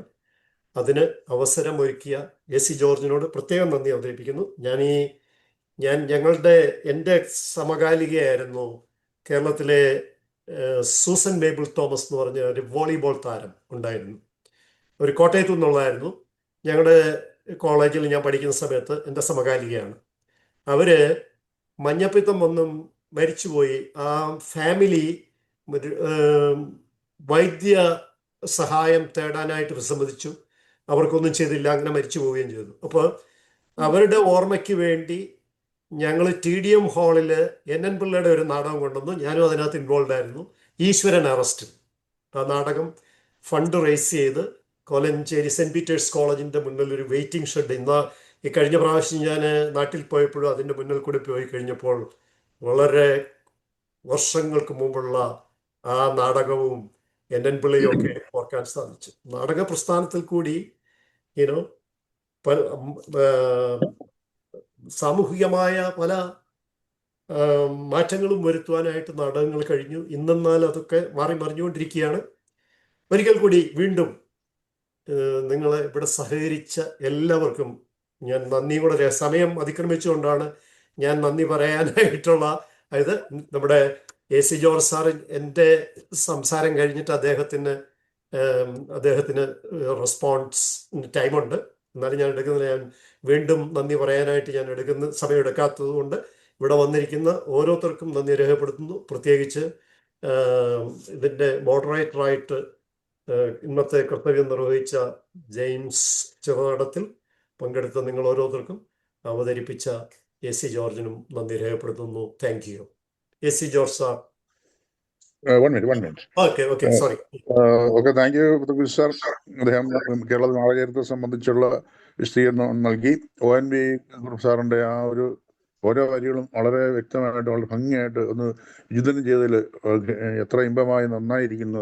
ഇപ്പോഴും വലിയ ഹൃദയോദ്യോഗമാണ്. Thank you. ഇനിയിപ്പോൾ ആരെങ്കിലും ഉണ്ടോ? നമുക്ക് ഇവിടെ ആരെങ്കിലും ശശിധര സാറുണ്ടോ? ആരെങ്കിലും ഉണ്ടോ? ഇനി ഞാൻ 2 വാക്ക് പറഞ്ഞ് ഞാൻ നിർത്തിക്കോളാം. സോറി ശശിധരൻ പിള്ള വന്നിട്ട് ഇല്ല, ഉണ്ടായിരുന്നു, പക്ഷെ അദ്ദേഹം ഇപ്പൊ കാണുന്നില്ല. ഓക്കെ, അപ്പൊ എന്റെ ഒഴിവായിട്ട് ഞാൻ സംസാരിക്കാം. അപ്പം ആദ്യമായിട്ട് എസ് ജോർജ് സാറിന് പ്രത്യേക അഭിനന്ദനങ്ങൾ. വളരെ നാടകീയമായിട്ട് അദ്ദേഹം അവതരിപ്പിച്ചു വന്നു. ഏതൻ തോട്ടത്തിന്റെ കഥ പറഞ്ഞിട്ട് വളരെ പെട്ടെന്ന് തന്നെ രമണന്റെ കഥയിലേക്ക്, ചങ്ങമ്പുഴയുടെ രമണനിലേക്ക് വരികയാണ്. കാരണം ചോരയിൽ ആട്ടുമേഖല അതുപോലുള്ള ആ ഒരു ചേർച്ച എനിക്ക് വളരെ ഇഷ്ടപ്പെട്ടു.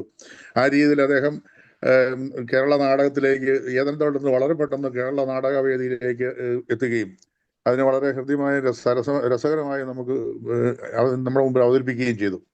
അതോടൊപ്പം ഞാൻ ആദ്യം തന്നെ പറഞ്ഞത് ഒരു പരിമിതിയും കൊണ്ട് അതിനുണ്ടാവില്ല. അദ്ദേഹത്തിന്റെ നിലവറയിൽ സാഹിത്യത്തിന്റെ മുത്തുകൾ ഒത്തിരി ഉണ്ടെന്ന്. അദ്ദേഹം ഒത്തിരി സംഗതികൾ അദ്ദേഹം നമ്മുടെ മുമ്പിൽ അവതരിപ്പിച്ചു, പ്രബന്ധങ്ങളോട് അവതരിപ്പിച്ചു. ഓരോ കാര്യങ്ങളെ സംബന്ധിച്ച് ചിന്തിക്കാനുള്ള വിഷയങ്ങൾ നമുക്ക് ഇട്ടു തന്നു.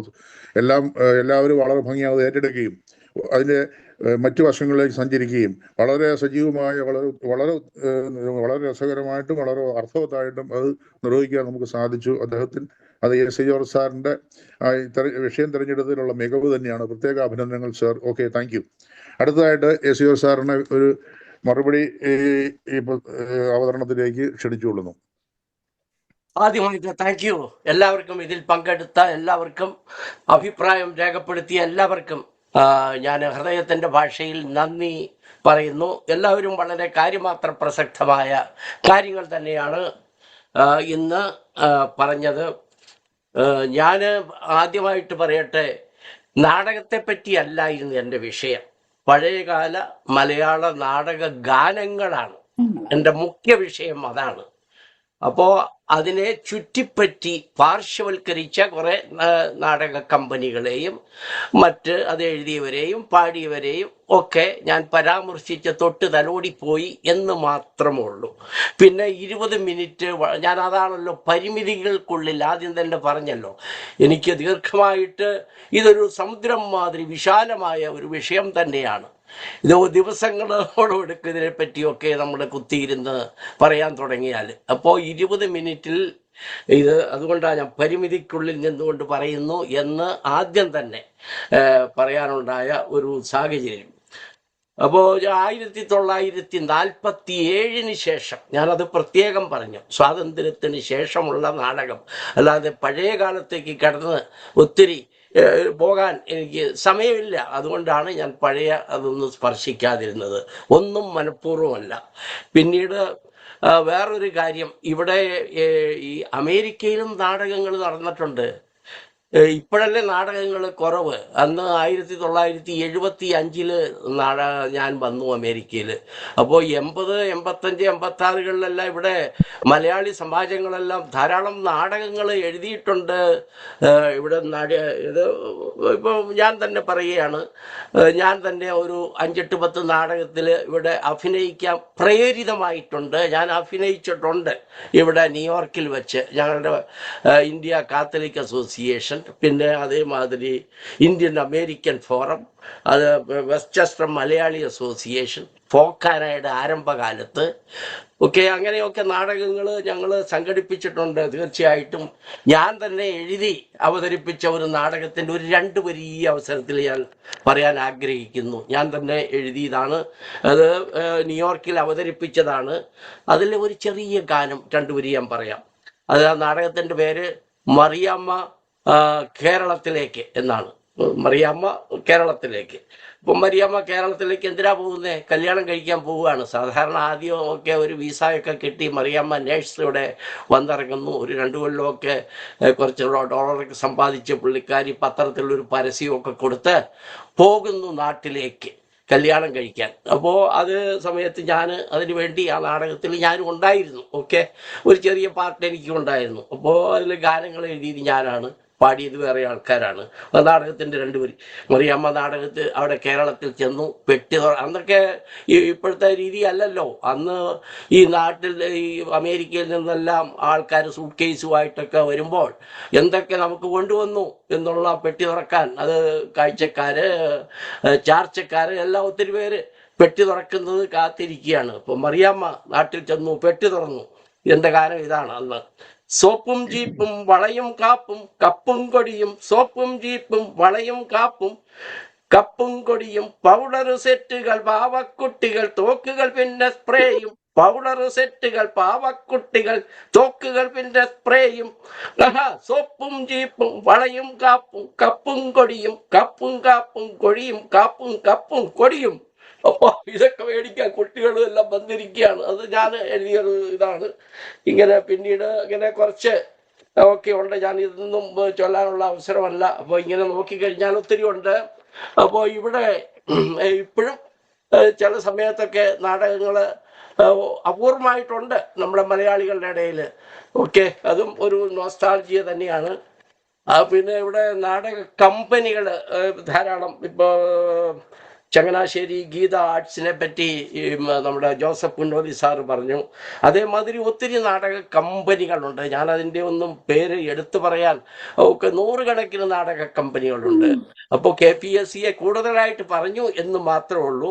KPSC ഉണ്ട്, കാളിദാസ കലാകേന്ദ്രമുണ്ട്, കൊല്ലം കാദംബരിയുണ്ട്, മൈക്കം മാളവിക, കൊല്ലം യൂണിവേഴ്സ് കലാനിലയം സ്ഥിരം നാടകവേദി, ചേർത്തല തപസ്യ, സൂര്യസോമ, PJ തിയേറ്റേഴ്സ്, വിശ്വഭാരതി ഗുരുവായൂർ, സംഘചേതന തിരുവനന്തപുരം, അണിയറ ചങ്ങനാശ്ശേരി, കൊച്ചിൻ പൗർണമി, കൊച്ചിൻ അനശ്വര, മൂവാറ്റുപുഴ കലിയുക, ഇങ്ങനെ പോകുന്നു നൂറുകളൊക്കെ. ഇതൊന്നും ഞാൻ പറയാൻ ഉദ്ദേശിച്ചതല്ല. എല്ലാം ഒന്നും സമയമില്ലല്ലോ. ഒന്ന് തൊട്ട് തലോടിപ്പോയി എന്ന് മാത്രമേ ഉള്ളൂ. അതേമാതിരി നാടക ഗാനങ്ങൾ ആലപിച്ചവർ KS ജോർജ് മാത്രമല്ല, യേശുദാസ് മാത്രമല്ല, മറ്റനേകം ഗായകരുണ്ട്. അതിൻ്റെ ഒരു ലിസ്റ്റിങ്സ് തന്നെ നമുക്ക് ഗൂഗിളിൽ എവിടെയെങ്കിലും പോയ സെർച്ച് ചെയ്താൽ കിട്ടും. അപ്പോൾ അത് പൂർണ്ണമായിട്ട് ഒന്നും പൂർണ്ണമല്ല കേട്ടോ. ഇപ്പം ഞാൻ 20 മിനിറ്റിൽ ഒതുക്കി തീർക്കുക എന്നുള്ളതാണ് മുഖ്യമായിട്ട്. അതേമാതിരി നാടകത്തിന് കൊച്ചു കഥകളോ അപ്പോൾ കാൽപ്പനികതയോ. ഇപ്പോൾ ഞാൻ തുടങ്ങി വെച്ചത് കാൽപ്പനികത കൂടിയാണ്. നമുക്കറിയാം, ഞാൻ ആദത്തിൻ്റെയും ഹവ്വായുടെയും ഒക്കെ കഥ പറഞ്ഞു. പക്ഷെ അതിനകത്തല്ല ആ പാട്ട് വരേണ്ടത്. അത് ഞാൻ കൂട്ടിച്ചേർത്ത് എൻ്റെ കാൽപ്പനിക, എൻ്റെ സങ്കല്പത്തിലൂടെ ഞാൻ അവതരിപ്പിച്ചു. എല്ലാം നാടകമാണ് സത്യത്തിൽ. നമ്മുടെ ജീവിതം നാടകമാണെന്ന് ഞാൻ പറഞ്ഞല്ലോ. ഏറ്റവും ആദ്യത്തെ നാടകം സ്ക്രിപ്റ്റ് റൈറ്ററും ഡയറക്ടറും എല്ലാം ദൈവമാണെന്ന് ആണ് നമ്മൾ പലപ്പോഴും ഞാൻ അങ്ങനെയാണ് പറഞ്ഞു വന്നത്. നമ്മളെല്ലാം വി ആർ നോട്ട് ആക്ടേഴ്സ്.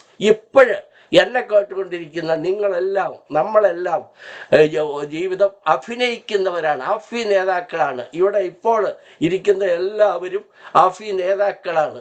ഞാനും ഒരു അഭിനേതാവ്. നമ്മൾ കൂട്ടമായിട്ട് നാടകത്തിൽ അഭിനയിക്കുന്നു. നമ്മുടെ ജീവിതം, നമ്മുടെ ആ പാർട്ട് തീരുമ്പോൾ നമ്മൾ എങ്ങോട്ടോ പോകുന്നു. അതിനുശേഷം മരണശേഷം ഒക്കെ ചിലർ പറയുന്നു, മരണശേഷം ഒരു ജീവിതം ഉണ്ടെന്ന് ചിലർ പറയുന്നു, ജീവിതം ഇല്ലെന്ന് പറയുന്നു ഒക്കെ. ചിലർക്ക് ഈ നാടകത്തിൻ്റെ അന്തിമ കർട്ടൻ മരണത്തോടെ വീഴുകയാണെന്ന് ചിലർ പറയുന്നു ഒക്കെ. ചിലർ പറയുന്നു അല്ല, പരലോകത്ത് വേറെ ഒരു നാടകം ഒക്കെ, സന്തോഷകരമായ ഒരു നാടകം ദൈവത്തോടൊപ്പം ഉണ്ടെന്ന് ചിലർ പറയുന്നു. ചിലർ പറയുന്നു സാത്താനോടൊപ്പം നരകത്തില് വെന്ത് ഉരുകുന്ന ഒരു ജീവിതം ഉണ്ടെന്ന് ചിലർ പറയുന്നു, അതും നാടകം. ചിലർ പറയുന്നു അത് മാത്രമല്ല, വീണ്ടും ഒരു റീബർത്ത് ഉണ്ട്. അതായത് വീണ്ടും നമ്മൾ പുതിയ കഥാപാത്രങ്ങളായിട്ട് ഈ ലോകത്ത് വരുന്നു. ഇന്ന് നല്ലതായിട്ട് ജീവിച്ചു കഴിഞ്ഞാൽ അടുത്ത നല്ല രാജാവായിട്ട് നമുക്ക് ജനിക്കാം. അല്ലാത്ത പക്ഷം നമ്മൾ പാമ്പായിട്ടോ പുഴുവായിട്ടോ ഒക്കെ ജനിക്കാം. അതായിരിക്കും നിങ്ങളുടെ അടുത്ത ജന്മത്തിൽ പാർട്ട്. ഇങ്ങനെയൊക്കെ ചിന്തിച്ചാൽ ഒരറ്റവും കിട്ടില്ല. ഓക്കെ. അപ്പോൾ മനുഷ്യ സങ്കല്പങ്ങളാണ് ഇതെല്ലാം. അപ്പോൾ ഞാനിങ്ങനെ കുറച്ച് 10-20 നാടക ഗാനങ്ങൾ ഞാൻ സത്യത്തിൽ എഴുതിയിട്ടുണ്ട്. അവിടെ വെച്ച് കുറേ പേരൊക്കെ പാടുമായിരുന്നു, കുറേ പേര് നല്ലതാന്ന് പറയുമായിരുന്നു, കുറേ പേര് വിമർശിക്കുമായിരുന്നു. That is okay with me. ആരും വിമർശനത്തിന് അതീതരല്ല, ആരും പെർഫെക്റ്റ് അല്ല, നമ്മുടെ ആക്ഷൻസ് ഒന്നും പെർഫെക്റ്റ് അല്ല, സംസാരവും പെർഫെക്റ്റ് അല്ല. പെർഫെക്റ്റായ ചിലർ പറയും പെർഫെക്റ്റായ ഒരു മനുഷ്യൻ ജനിക്കാൻ ഇരിക്കുന്നതേ